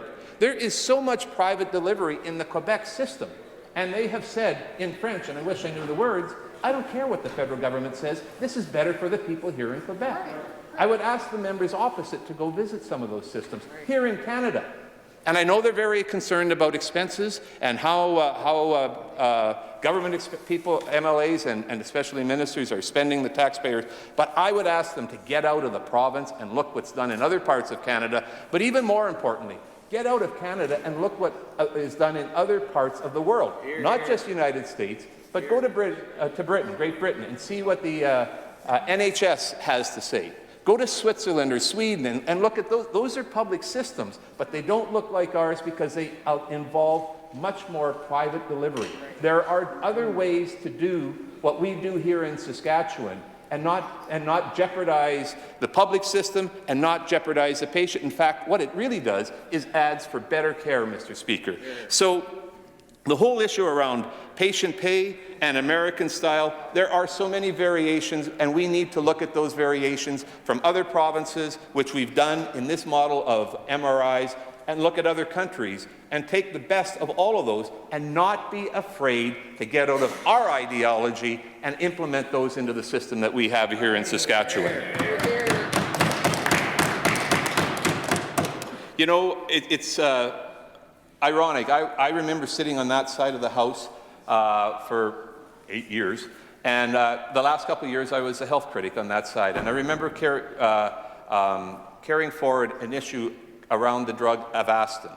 And the opposition would not, the government at that time would not pay for Avastin, and there was two strong lobbyists. I remember Mr. Lubke from Swift Current and Terry Rack from Swift Current, from Saskatoon, that carried that. And at that time, they're so scared about patients paying, but they eventually did. Avastin was for colorectal cancer. It was a standard of care by the Canadian Cancer Agency, and our government would not cover it, but they allowed people to pay for it. When we became government, we said, this is crazy, it's a standard of care that should be covered. But in that case, they weren't had any problem. The opposition, which is then the government, the NDP, had no problem people paying out of pocket in that case, Mr. Speaker. And in that case, it was wrong. We were able to cover that, Mr. Speaker, one of the first things that we did. My time is running out here, so there's a couple other things that I want to talk about. I don't think there has been a change that we have made in the 12 or 13 years that we've been government that the opposition has been in favor of. You know, they have rejected anything that we've tried to do because they say, you know, it's privatizing the healthcare system. Imagine this one, Mr. Speaker. We privatized the laundry services in this province, and the opposition at that time said it's terrible. You're privatizing the healthcare system. How can, you know, laundry, of course, is in the hospital, but does you think a patient really matters who did the laundry, Mr. Speaker? As long as there's clean laundry there, we were able to save millions of dollars, like $40 million on capital and about $4 million a year, which doesn't get taken out of the system. It goes into the system to allow patients to access more care, Mr. Speaker. So there's laundry. They completely opposed the private surgery clinic that we put in this province to lower the wait list. Now, I think the member from Rosemont may talk about the wait list. He's been signaling that all day and talk about how the wait list has gone down. But how did that happen, Mr. Speaker? That happened because we contracted a private clinic, surgery clinics, to help us with the wait list. The same as that we're doing with private MRIs, operating within the public system. It's taking people off the wait list, Mr. Speaker, and they completely rejected that. The last one, and I have to really quickly say this one, is that I remember every day in this House for one session, if you could imagine this, every day in the House for one whole session, except for the very last day, the former member from Nutana, not the member that's here today, but I can say her name, Pat Atkinson. That's right. Pat Atkinson stood in the House every day and asked me the same question about Samaritan Place, which is a long-term care facility run by the Catholic Health Services in Saskatchewan. They were dead set against it. Pardon? How is that? It's working very, very well. You talk to the hundreds of patients that are in there, Mr. Speaker, and see how it's working. It's working. Well, they're still against it. They're still against it. It's been operating. They said the system was going to crash if we did that, Mr. Speaker, and they're still against it. Mr. Speaker, the Catholic health system was horrible for the public health care system, Mr. Speaker. When you look at so much private delivery, Mr. Speaker, all this the members opposite can do is try and scare. They've been doing it for years and years and years, and I can tell you it was very, very successful. I ran for the first time in 1999, and I remember the government at that time talking about, oh, don't let those Sask Party people get in power because they're going to privatize the system, they're going to move to American-style health care, and they're going to make patients pay. That was in 1999, and 20 years later, I'm still glad to talk about this, Mr. Speaker, because you know what the difference is? Before they could scare people, now people realize this government has done wonders for health care, Mr. Speaker, because they've allowed some private delivery within a public system, Mr. Speaker. I guess I don't get to vote on this because I sure would not support that motion.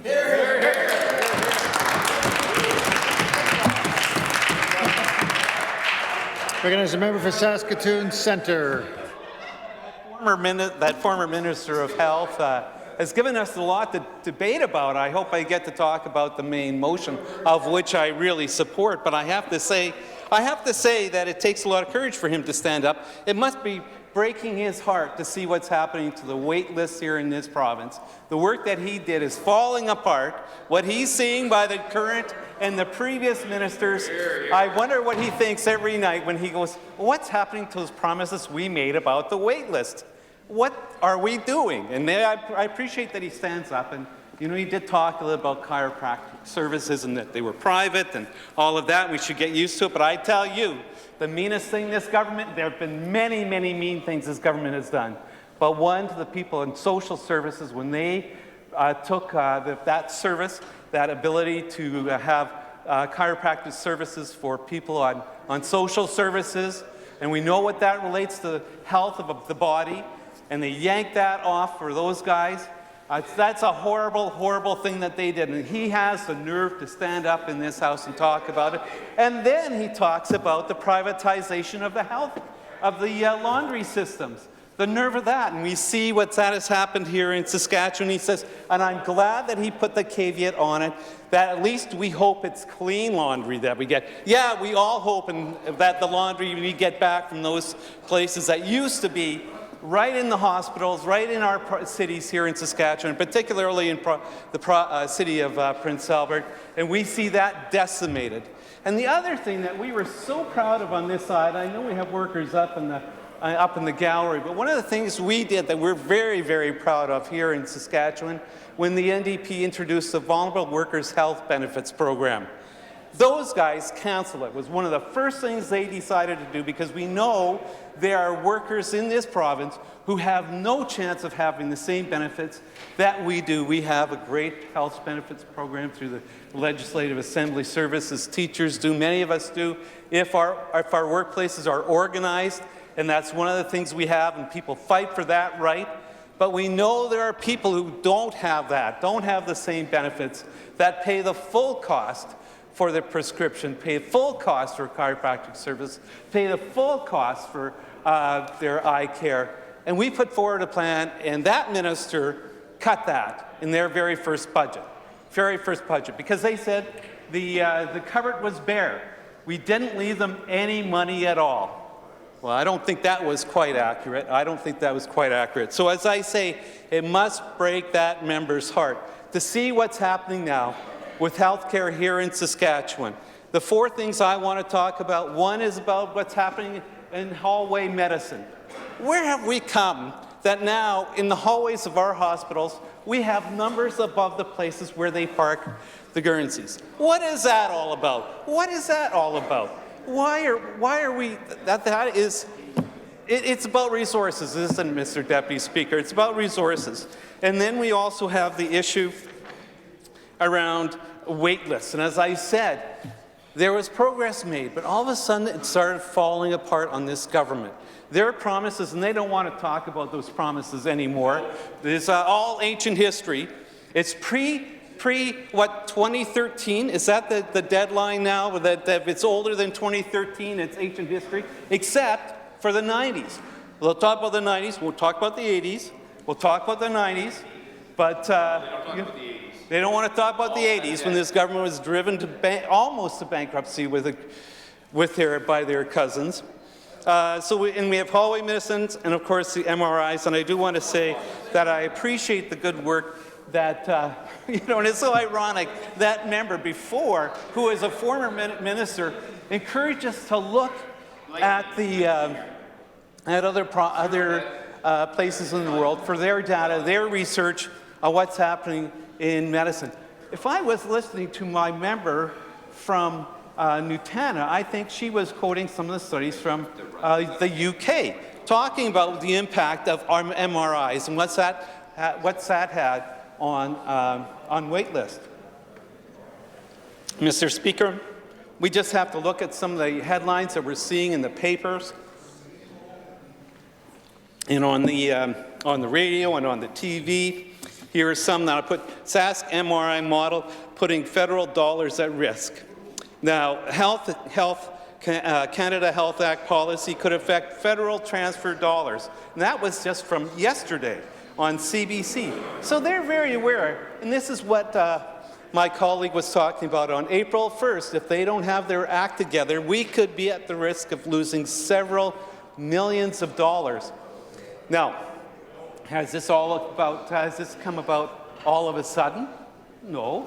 They've had 2 years to figure this out. And they've had 2 years to figure out what are they going to do to make their American-style two-tiered system when it comes to MRIs more appropriate and fall into line of what is acceptable under Canada's public Medicare system.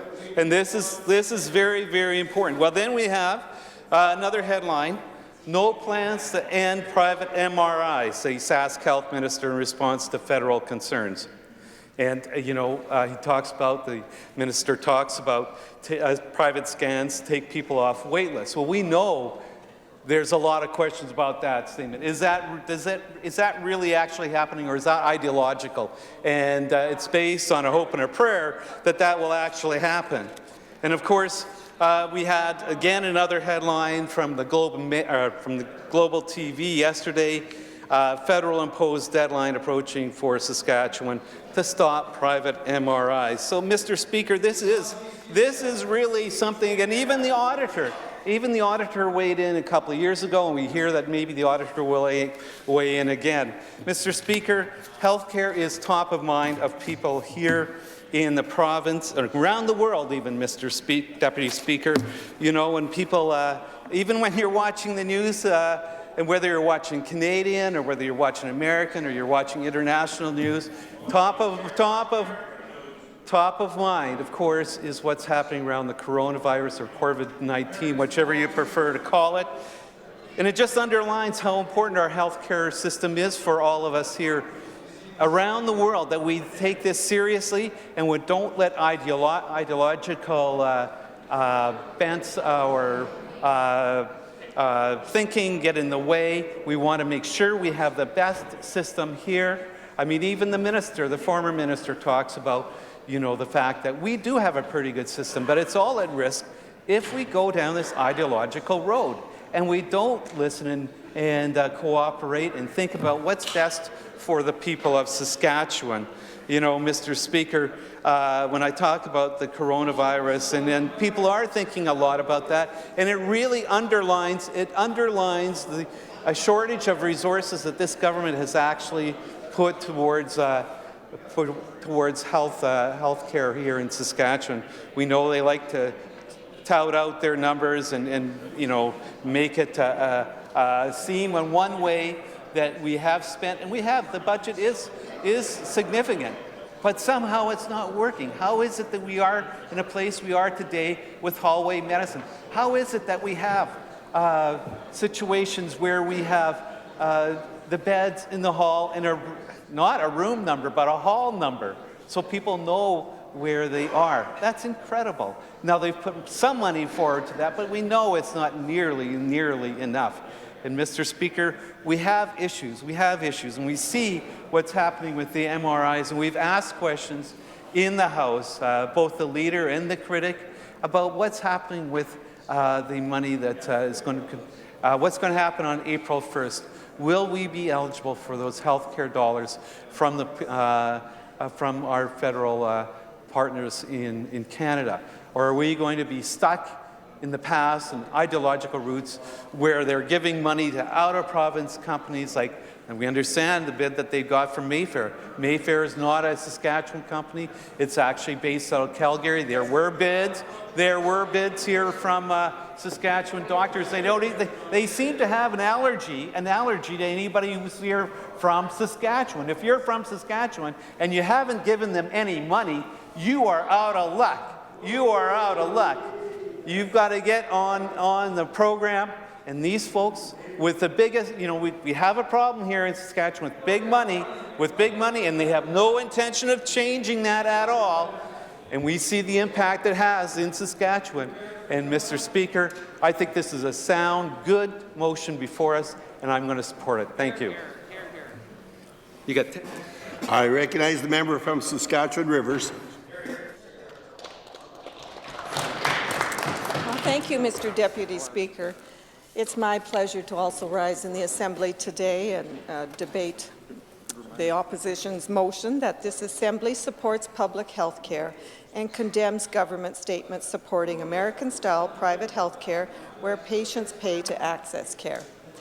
Mr. Deputy Speaker, if you know my family, most of them are health professionals, so around the table, the dining room table, we have many discussions regarding health care. And because they work in health care, they have a different optic than perhaps some of the people that don't. So we've had some very interesting and debating conversations around the table. But I believe this decade will bring us more inspirations and more challenges facing families. However, our government is and has accepted facing these challenges and will accomplish more in the next few years, I believe. We want to empower families in achieving better health and quality of life. And our desire is to be the best we can be in Saskatchewan. More hospitals, more doctors, more nurses, more seats in the College of Medicine, and we are expanding options for patients who need care. So therefore, saying all that, I do not support this motion. And why? Because of significant investments in health capital for people of Saskatchewan. Mr. Deputy Speaker, since 2007, our government has invested over $1.6 billion in building new facilities, renovations, and equipment upgrades. That's a big number. Almost 350 of that investment was for maintenance and $260 million in equipment maintenance. But some of the new investments we've made are over $250 million to build the Children's Hospital. And that was on our watch, Mr. Deputy Speaker. Most of us are parents, grandparents now, and we know that the children we have are very valuable. And if something happens to them, it breaks our heart. We don't have to send them away anymore. We can have them right here in the province. That's right. And we're able to go visit them and get accessible health care that they need. Hear, hear. But another investment is $340 million for 14 completed long-term care facilities right across Saskatchewan. We've invested money into the Saskatchewan Hospital at North Battleford. We've invested money in Moose Jaw at the regional hospital there. We've built a provincial lab. We've built another district health complex in Humboldt. And best of all, from where I'm from, Mr. Deputy Speaker, is the city of Prince Albert. We have good news. Going to be 100% funded by the province. The new planning stages for the Victoria Hospital. The current hospital provides quality service for all of the region around Prince Albert and northern Saskatchewan. We have a very large population catchment area, and we're getting it done on our watch. So I'm very proud that we've decided to work and advance the important part of infrastructure that is needed in this part of the province. Mr. Deputy Speaker, we've added 40 seats to the College of Medicine. Our doctors ranked in Saskatchewan as one of the top provinces in Canada to practice medicine. There's a lot of good things. Well-being is not only determined by the quality of relationships, friends and family that we all have, but the quality of our community's opportunities. And Saskatchewan citizens and the quality of health care is maintained by good physical and mental health benefits, all aspects of life. The implications for good health and general well-being is very far-reaching, Mr. Deputy Speaker. Education increases, living standards such as income rises, communities become vitalized, crime severity drops in areas, and even the environment benefits by Saskatchewan people practicing conservation. So that saying, Mr. Speaker, I read somewhere that there's even a higher voter turnout is anticipated when good health and well-being is provided by good health care. And our government has invested over $1.6 billion in the health capital. The Saskatchewan Medical Association is using a new project in Melfort, which is close to my area, to recruit rural doctors. 45 medical students have attended the Roadmap program to learn what practicing medicine in rural communities is like, and that is good news for rural Saskatchewan. When my 4 children were born in Prince Albert, at the beautiful Holy Family Hospital. It was clean and immaculate. It was run by the nurses. And we asked, why was it closed? I believe it was closed in 1997. And we have a lot of good memories, but it was a facility that was so well run. I believe 30,000 children, 30,000 babies were born at the Holy Family Hospital. So we ask, what happened to that? Why was it closed? But again, in Saskatchewan, we've got the Victoria Hospital expansion.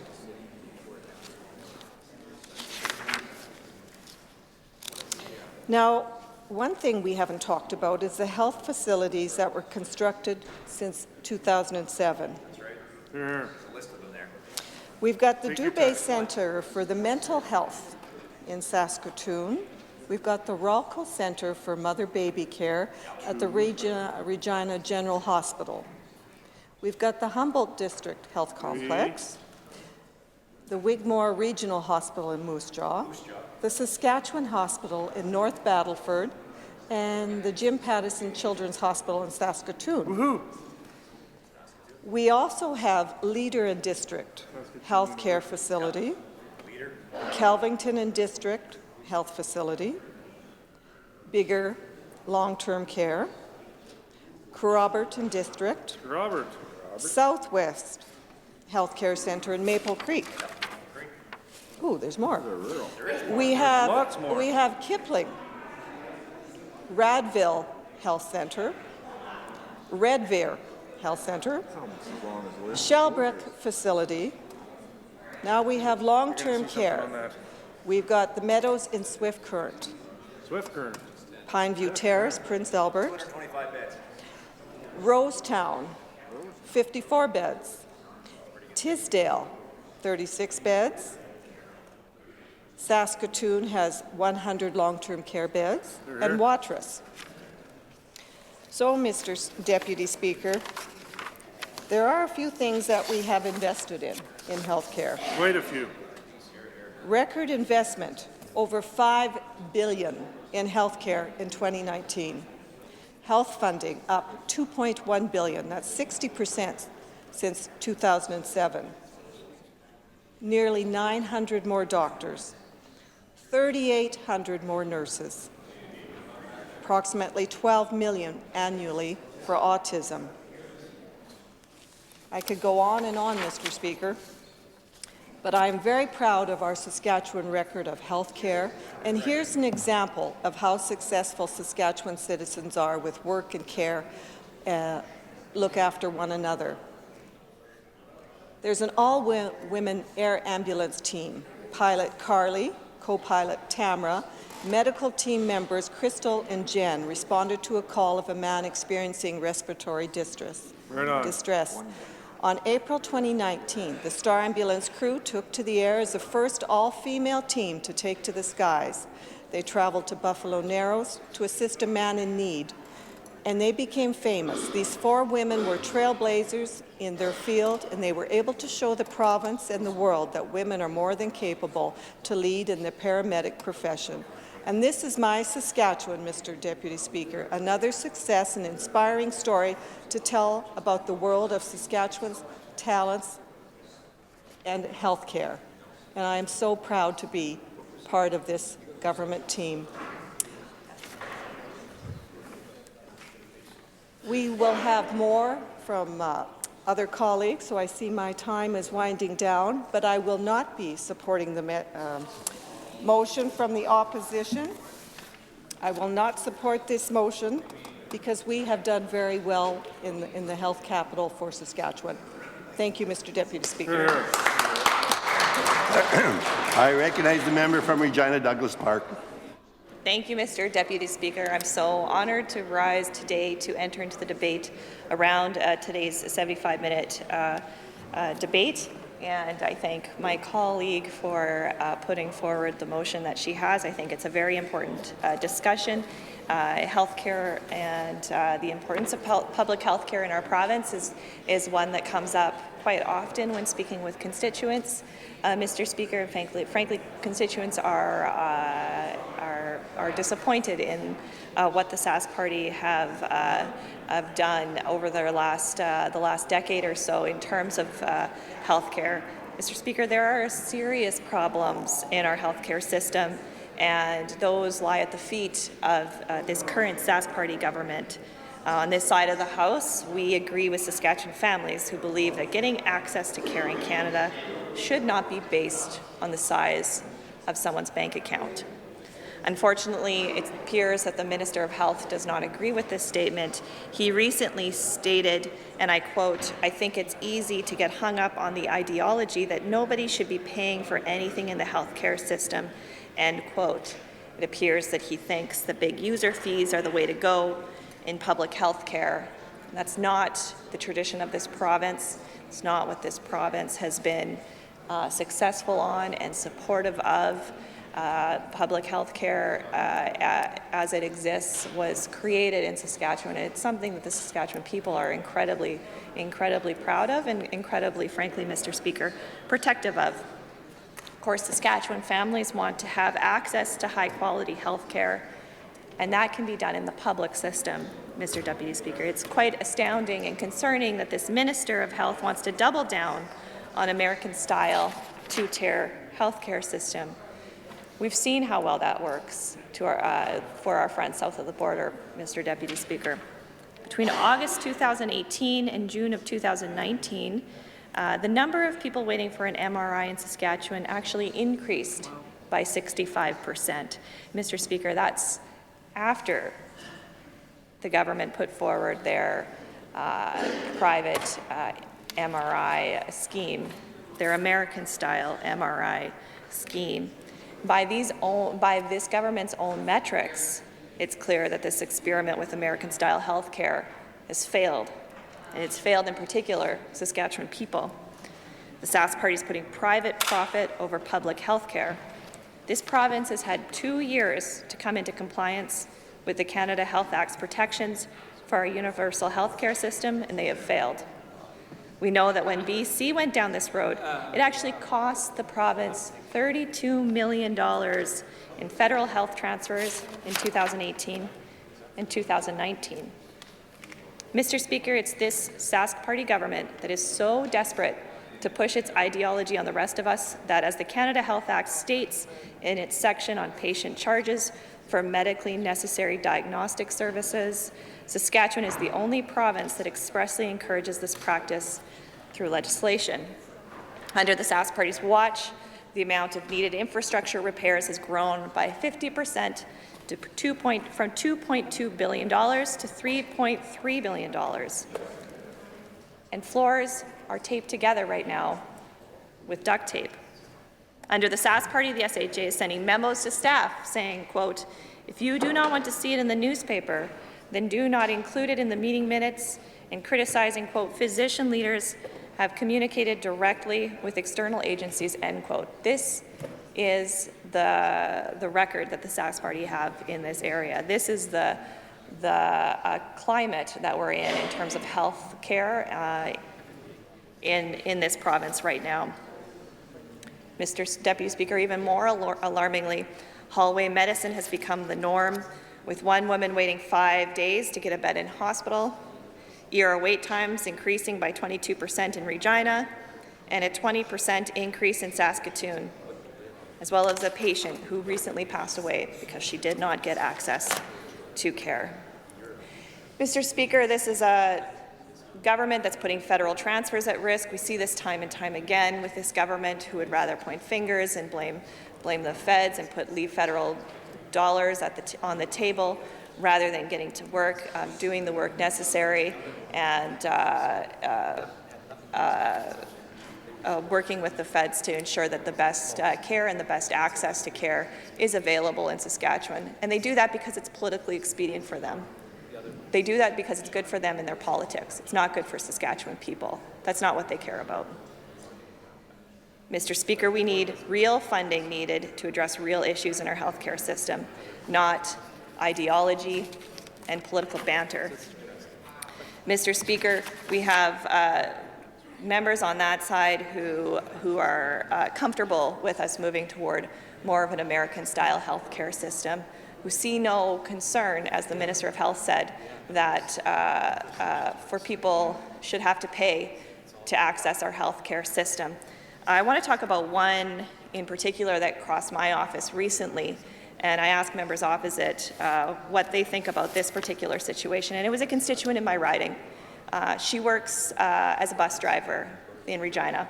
She works hard, she works full-time, but she makes essentially minimum wage, Mr. Deputy Speaker. And when she started feeling pains in her mouth, pains in her jaw, she went to the ER. She was told that she was having problems with her teeth, that they needed to be extracted, and that she should get oral surgery. But it wasn't at the point where she went, they weren't able to do what she needed to get done. They were able to treat the fever. They weren't able to treat the actual teeth needing to be extracted. She went to an oral surgeon, and she talked to them. She doesn't have benefits through her work. She works full-time, so she doesn't qualify for extended health benefits through our social services ministry.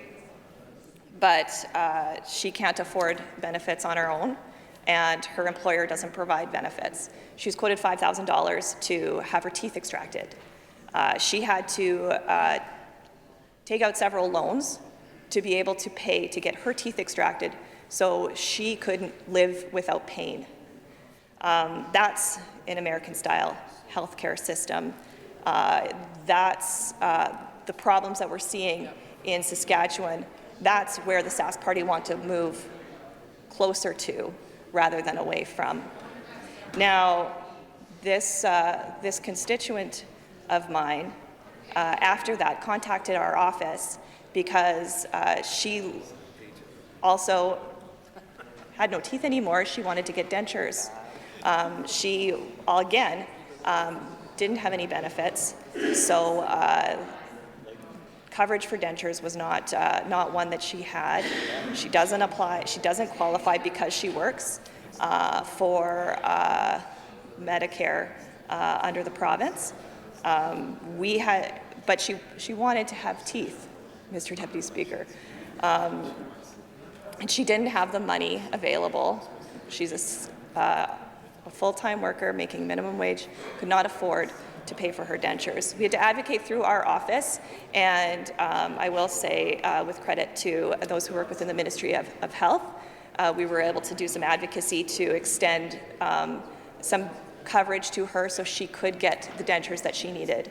But I talk about this situation because it shouldn't have to be that an individual has to contact their MLA who needs to advocate with the Ministry of Health on their behalf to get these sorts of coverages in place for something like a woman's teeth. Mr. Deputy Speaker, this is the road that we go down when we start talking about pay for access in our healthcare system. This is what we're concerned about, Mr. Deputy Speaker. There is so much work that needs to be done within our healthcare system. Further privatization and further responsibility of paying for medical procedures by the public is not the right route to go. That's why we're concerned about this, and that's why we're bringing this forward, because we hear about the problems that are currently faced in our healthcare system, and we're worried about what the Sask Party's direction is going to do to so many more people in our province who simply can't afford the types of measures that the Sask Party are looking at. That's why I'm so proud of our critic for health, our critic for mental health and addictions, for doing this work and advocating, and I'm so proud of this motion that we're discussing this morning. Thank you. I recognize the member from Regina Rochdale. Mr. Deputy Speaker, the member opposite that has put forward this motion, and I'll read the motion again, that this Assembly supports public health care and condemns government statements supporting American-style private health care where patients pay to access care. Now, Mr. Deputy Speaker, I will start by stating that I would never support a motion put forward in that manner. I reject the whole premise of that motion. Mr. Speaker, the Saskatchewan Party government has always had health care at the forefront of our budgeting and our thoughts. For the members opposite to, again, start with the scare tactics, as one of my colleagues has earlier stated. Again, they could have said the same thing they probably did in the early 90s, and then even in our 2007 election. Again, it was this whole thing of how we were going to bring in American-style health care. And nothing is further from the truth, Mr. Speaker. And I just find it very disturbing that the record shows that, in fact, we have invested, since 2007, invested over $2.1 billion in health care. That's how much it's gone up. Now, Mr. Speaker, I should probably repeat that again. That's $2.1 billion. That's with a B. Now, for them to turn around and say that we are not investing in public health care is just not correct. It's nonsense. And in fact, what they're doing is torquing the whole issue of health care, because that's their kind of go-to. We'll start with the scare tactics that we're going to American-style health care, and nothing is further from the truth. Mr. Speaker, I think they did make a passing comment about MRIs. Now, we have to realize that, in fact, when our previous health minister looked at how MRIs are being delivered within the province of Saskatchewan, he realized that, in fact, the Regina Rough Riders, which are loved by everyone, and if not, then you're probably maybe not bleeding green enough. But in fact, so the Rough Riders, if they were injured, or workers' compensation, if they were injured, they were not in the same queue as everyone else. That in fact, they had the opportunity to jump that queue. So what makes that different than myself as a regular taxpayer. I mean, I don't play football. I'm not tall enough, not big enough. We do have a colleague here that did play football. But in fact, they keep saying that I'm short, but I mean, I think I'm tenacious enough, but maybe not tough enough. But Mr. Deputy Speaker, they pay taxes like everybody else. I pay taxes like everybody else. We want to ensure that people are treated fairly in this province. And so for the members opposite to automatically start torquing and twisting our messaging and what we've done in healthcare is very disturbing, because that kind of, can I use the word misinformation? I think I can use the word misinformation. Isn't fair to the residents of Saskatchewan. You know, that scare tactic, that's old school. And in fact, nobody wants to hear that anymore. They want to hear, what exactly are you going to be doing for the residents of Saskatchewan? Now, I found it interesting that the member from Douglas Park did have the opportunity to stand up and speak in the House on this issue. And she never brought up the parkade that is being explored at the Regina General Hospital. And, you know, Mr. Deputy Speaker, this is really an important issue that needs to be talked about, because this parkade, proposed parkade that's being explored, the City Councillor Lori Brusciani, I wish the members opposite would listen to this, because this is really important stuff. The City Councillor from Regina, Lori Brusciani, hosted and held a public open forum to talk about parking at the General Hospital. And the people who attended were nurses from the Nurses Union. We had physicians. We had residents from within Douglas Park that attended. And we had people from outside that were, visitors to patients in the General Hospital.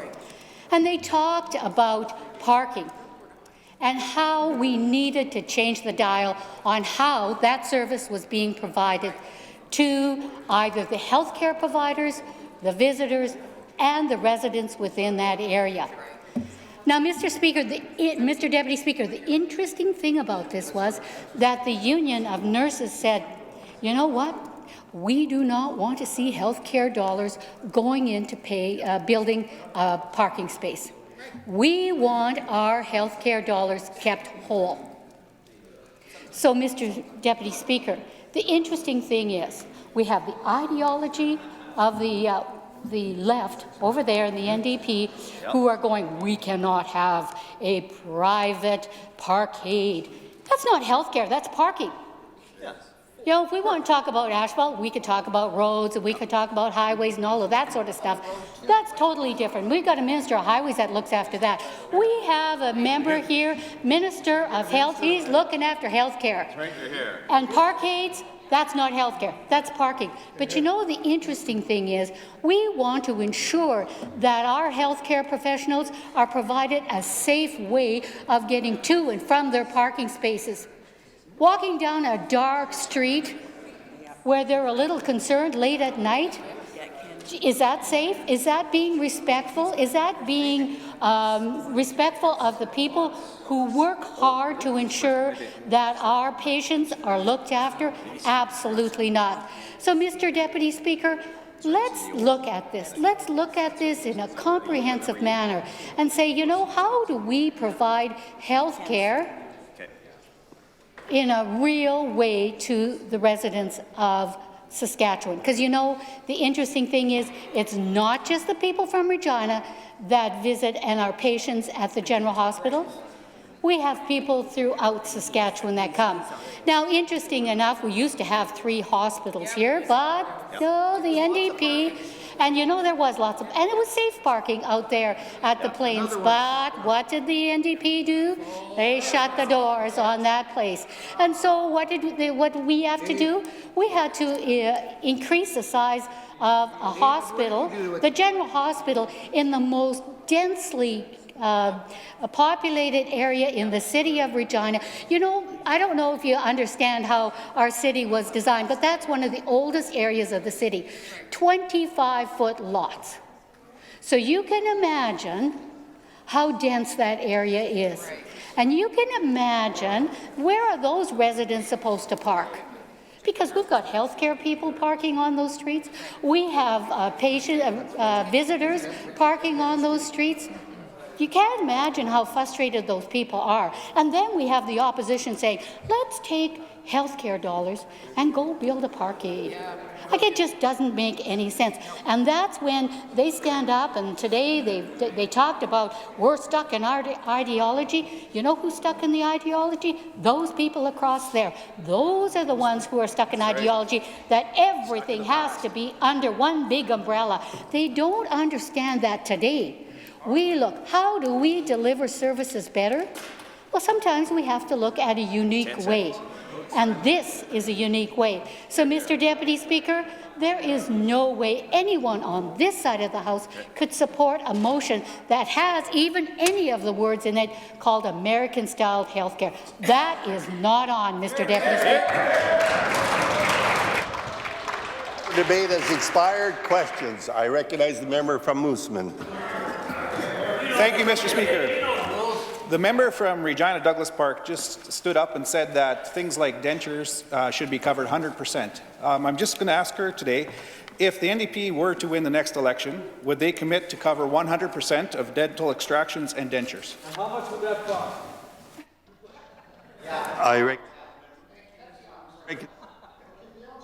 I recognize the member from Regina Douglas Park.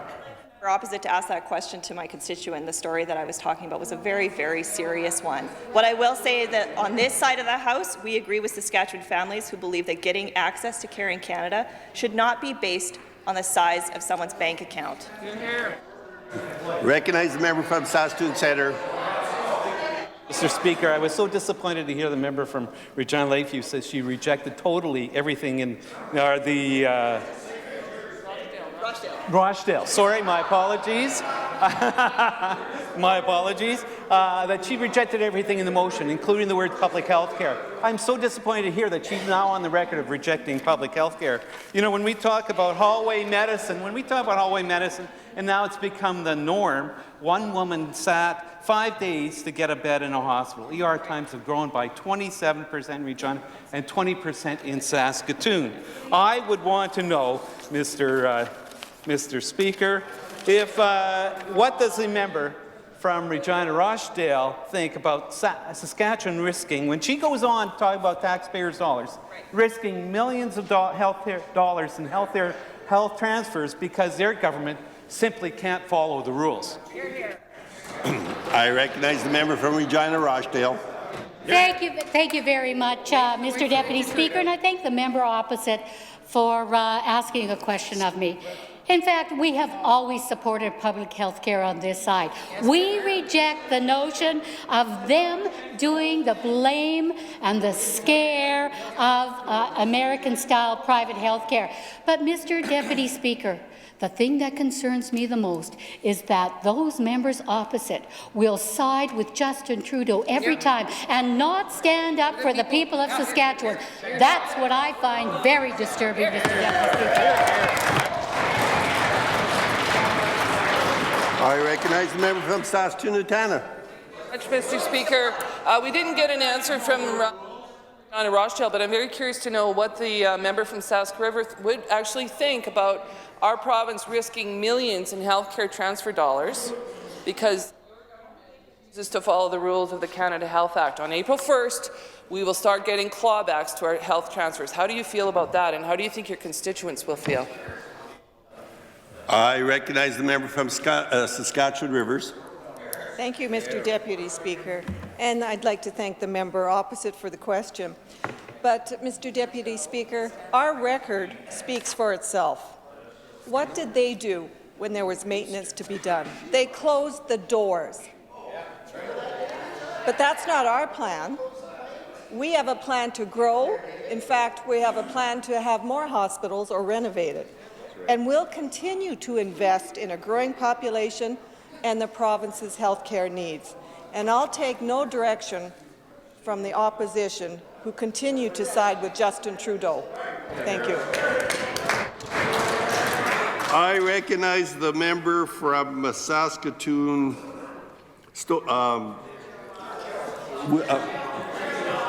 Wildwood.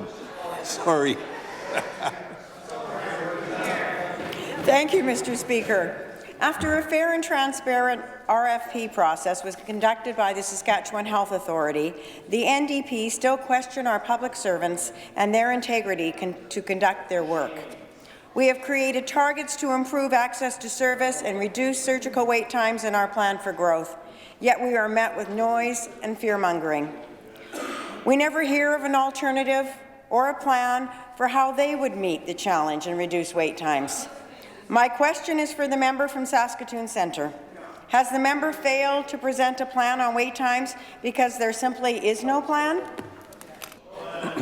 Recognize the member from Saskatoon Centre. Thank you very much, Mr. Speaker. And if the member from Saskatoon Churchill Wildwood thinks the opposition is creating noise and fear-mongering by asking fair questions that deserve to be asked, that's our role. They did it, and they did it. And I have to say, perhaps the member from Indian Head was the very best at asking questions, and we hope to have him back here pretty soon over here. But it's a fair question, and if any of them over there can say to their constituents, they don't mind putting at risk millions of dollars in clawbacks in April. No wonder we hear about a snap election because they don't want to deal with that. I'm surprised she didn't bring up the carbon tax, Mr. Speaker. I recognize the member from Regina Douglas Park. Will the member from Indian Head Stone please go on the record today and admit, finally, that he and his party do not support universal publicly funded health care? I recognize the member from Indian Head Milestone.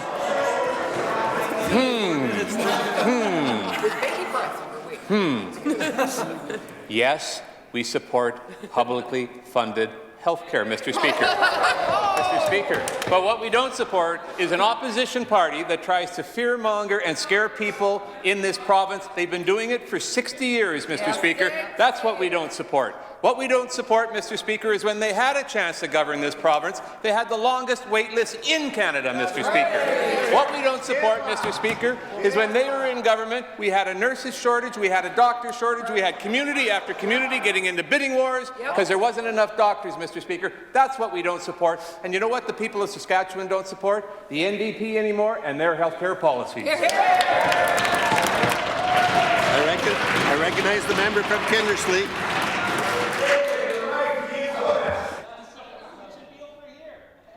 I recognize the member from Kindersley.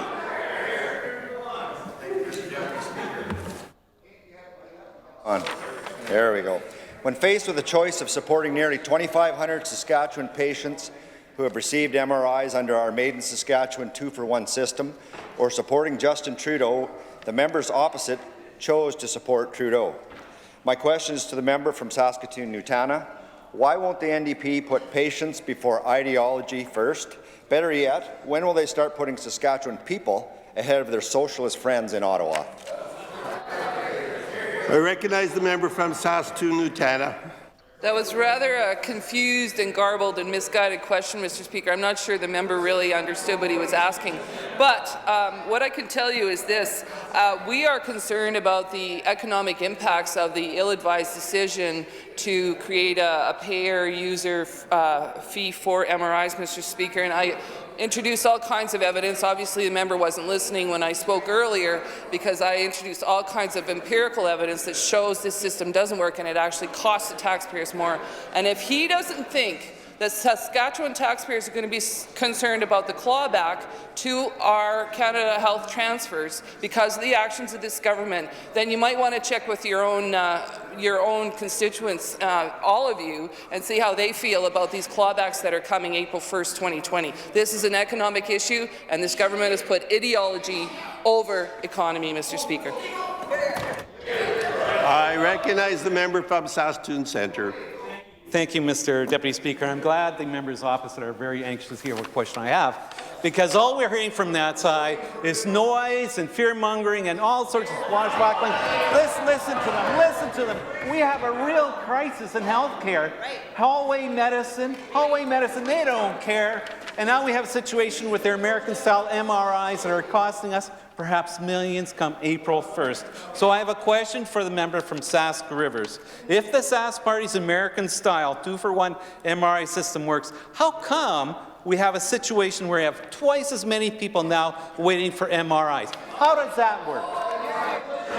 I recognize the member from Saskatchewan Rivers. Thank you, Mr. Speaker, and again, thank you for your eloquent question. Private pay MRI service and the unique 2-for-1 provision gives patients more options in addressing MRI services. This Made in Saskatchewan approach has added capacity to the publicly funded system at no extra cost to the health system or the patient receiving the second scan. So with more people in the province, this will really aid the healthcare system. It's a growing province, Mr. Speaker. So the more funds that can be provided to the frontline service, the better. Thank you very much. I recognize the member from Cutknife Turtleford. Instead of closing hospitals, we've opened them. Instead of chasing Saskatchewan workers out of the province, we've developed a growth plan to allow families to live and work here. The time for debate has expired.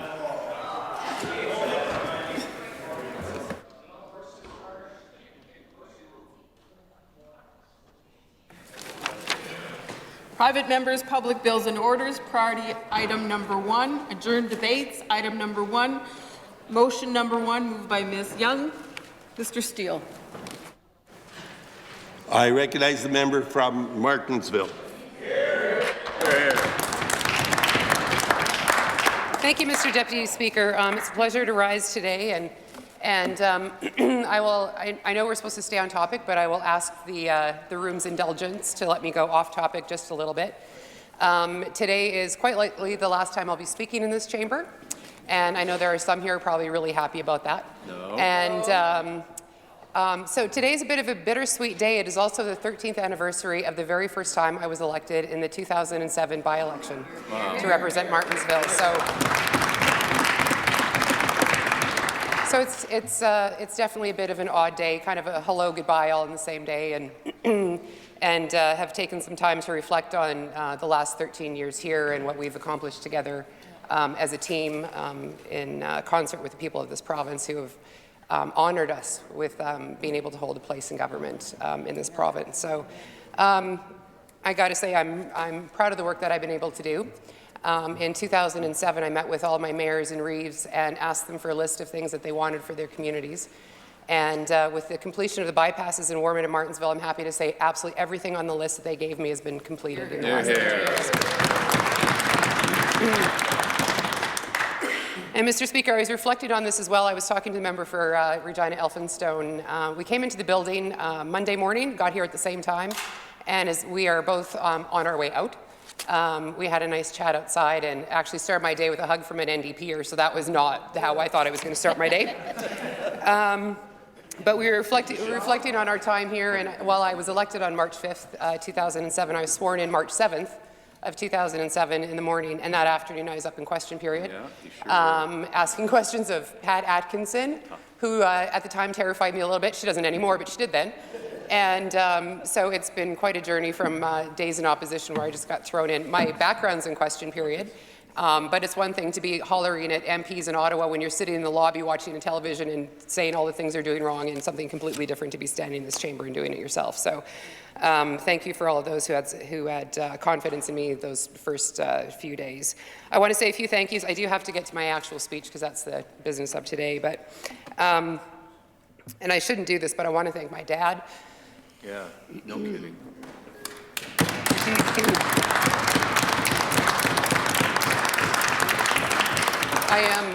I am literally here because of him. One, because he instilled in me a love of politics in the process and raised me to be a good Conservative, and I'm pretty happy about that.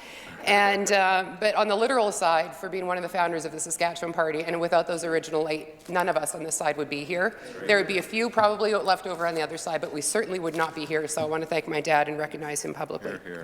I don't do that very often because I have a really hard time getting through that part. But I also want to thank my husband Yanni. You know, there are people who think that I'm not running again because I got married, and it's actually the opposite of that. He actually wanted me to run again. So I don't know what that says about our relationship, because the entire time I've known him, I've spent the majority of my time down in Regina, and we don't spend a lot of time together, so maybe he's happy with that arrangement. I don't know. But sorry, honey, I'm coming home, and I guess we'll have to deal with that. And to my girls for their patience. I was talking to other members who are leaving and reflecting on how much we miss when it comes to our family. And so I want to thank my girls for their patience. And of course to Whitney Friesen, my constituency assistant. He will be moving on to his 4th MLA after the next election. And he's been doing this job for 25 years. He's exceptional. And I want to thank him. There's not enough words to thank him, but I do want to thank him for his dedication, not just to the MLAs that he's been able to work with, but to the constituents that he works with and for. He's done an outstanding job, and I know that he'll continue to do that. And now, enough of that, enough of the fun stuff. So the motion before us today is that the Assembly condemns federal NDP leader Jagmeet Singh and other federal leaders for their anti-pipeline positions. And I know that there are members opposite who stand up and say, all you people ever want to do is condemn things. Well, I don't view it quite as that, as defending our province, defending our interests, and it's the one thing that the NDP have, for the last 13 years, that I haven't seen, that they've ever done that, including their own leader. I was joking this morning in caucus that my speech is nothing but a few pages of quotes and some sarcasm, and I was told later by one of my former staffers that should be the name of my autobiography, because that's what I bring to this house most time, is a bunch of quotes and some sarcasm, so here we go. Their federal leader, the one that they support, said, quote, "I'm firmly opposed to the pipeline. I've been opposed to it. I will continue to fight against it, and it's absolutely one of my priorities," end quote, when he was talking about the TMX pipeline. And just a few days after the federal election, and a federal election where the NDP in Western Canada did not fare well. In the home of Tommy Douglas, there's not one NDP seat in this province. So the NDP are obviously not resonating in Western Canada. And just oblivious to what goes on in Western Canada, their leader, right after the election, said, quote, "I believe that we have to fight Trans Mountain, so I'll continue to fight it," end quote.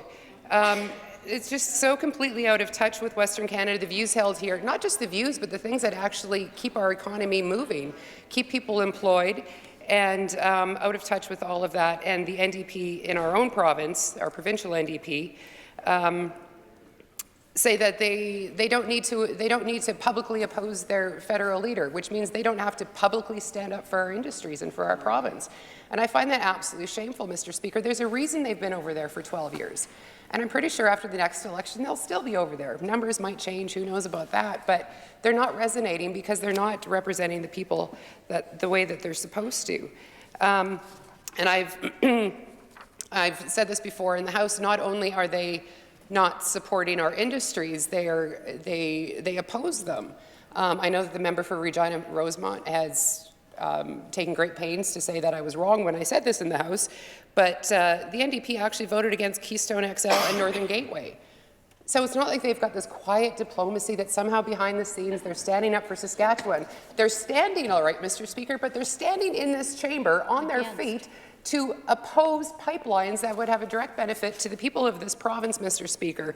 And I don't think anybody in this province is looking for that kind of lack of leadership when it comes to defending our province. And you know what? This isn't even about parties, except they would have a direct line to their NDP leader. I'm sure they have his phone number. If you've got a membership in the provincial party, I think you have an automatic membership in the other one. So they are tied, but this goes beyond just pure politics, Mr. Speaker, because to her credit, the NDP leader in Alberta, Rachel Notley, stood up for her province and against her own federal leader. Of Singh's anti-pipeline position, she said, quote, "It is absolutely, fundamentally, incontrovertibly, I wasn't sure if I could actually read that word, incontrovertibly incorrect, end quote. She was not, there was no quiet diplomacy when it came to Rachel Notley and her defense of pipelines in the face of Singh's attacks on those same pipelines, because she knew. She went on to say, quote, "I am a new Democrat that comes from the part of the party that understands that you don't bring about equality and fairness without focusing on jobs for regular working people. To forget that and to throw them under the bus as collateral damage in pursuit of some other high-level policy objective is a recipe for failure, and it's also very elitist," end quote.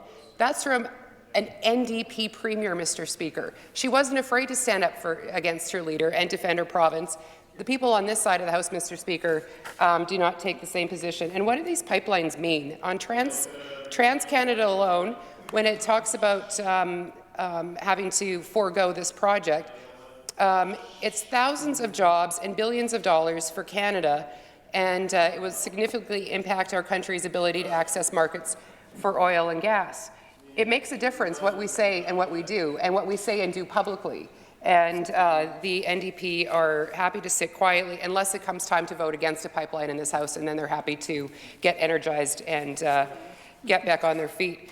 And Mr. Speaker, when it comes to their leader, it's, again, not quiet diplomacy. It's not like they're just not saying nothing. They're actually praising him.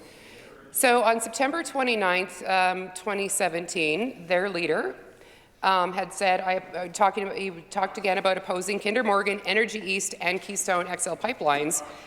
Just a week later, the member for Regina Douglas Park does an interview in Moose Jaw and praises him. A week later, knowing what his position is, knowing that if he has any kind of influence or power, he was going to shut down every single pipeline that he possibly could and stop new ones from starting, and the response from the provincial NDP is to publicly praise him. In their support of him, they're supporting not just him as their leader, but every position that he stands for.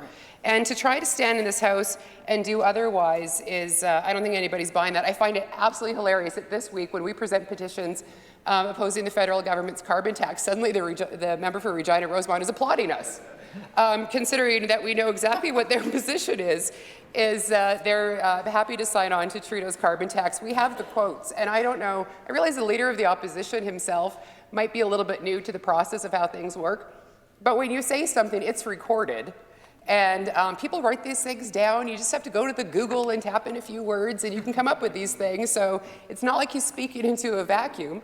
And people record these things. So we have all the quotes, and they seem to get very angry when we bring them up again. I don't know why, because why say it if you don't believe it? And so I'm just going to put it on the record again, because as I said, Mr. Speaker, kind of my last time to do this. The provincial NDP leader, in his support of Justin Trudeau, said, and I quote, "We applaud the federal government's recent announcement on a minimum price on carbon," end quote. So he can tell us why he had that position and now suddenly doesn't. But he's also said in his very own leadership platform, so this is his personal thoughts, he said, and I quote, "We can and should support a national approach to carbon pricing," end quote. So they can try to change their position on that, but I don't think anybody is buying it. He was out just the other day, I think it was French, it might have been CBC, I'm not sure, but it was an interview in French, and he said again that he supports a province-wide carbon tax for our province. Yeah. So I don't know. He can.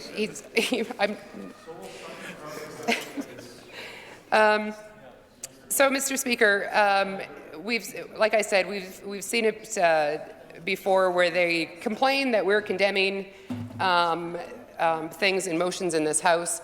I would hope that they would use some of that energy to actually get on their feet and condemn the very policies that their federal NDP leader is putting forward that would hurt our province. We know that they are able to voice opinions on things. Their Leader of the Opposition's on the Twitter all the time, condemning us for various things. So I understand that he understands the process of speaking out publicly. You know, fair enough. I do find it interesting that for everything he complains about, he doesn't actually raise any kind of solutions or answers to those things he raises, but we know that he knows how to use the platform. He's familiar with social media. He can make his voice heard if he chose to, and I went back through Twitter accounts, and I was looking for some kind of position or opinion on oil and gas sector in this province, some kind of outrage when projects were not being approved or they were being delayed, and I couldn't find any of those things. So he has a platform, he knows how to use it. He has an opportunity to stand up for Saskatchewan workers, for Saskatchewan industry, jobs in the resource sector, Mr. Speaker, and he refuses to do it. And I think we all know why. I think because fundamentally, he doesn't support those industries. And we've all seen we've all seen the pictures of him standing behind anti-oil signs and those sorts of things. I think that's a true reflection of what his position is and what he stands for. I think there's a reason why they're absolutely silent on this file. It's because they don't want to stand up and support it because they fundamentally do not support it, Mr. Speaker. And so while they can sit there and condemn us for condemning policies that are going to hurt us, we're not going to stop, Mr. Speaker, because that's our job. And this should come as no surprise to anybody. I was going to use a Margaret Thatcher quote because I know that they really like that over there, but instead I found one from the Right Honourable Stephen Harper, and I'm going to probably conclude with that instead. He said, and I quote, "I don't think any voice at the table is heard unless there's a very loud voice coming from outside the room. Be loud, be difficult, put pressure on," end quote. Mr. Speaker, as the government of Saskatchewan representing the people of this province, that is our job. Yes, it is. And we will not be silent. The NDP can choose a quiet route, but we will not do that. And so while the NDP opposition leader cowers quietly at the back of the room, we will be loud and we will continue to put pressure on. We will keep fighting for our province and we will condemn those who seek to damage us. Yes. Sadly, all we hear from NDP benches in defence of our industries is crickets. And that's not just weak leadership, Mr. Speaker. That's no leadership at all. Hear, hear. Hear, hear. I adjourn debate.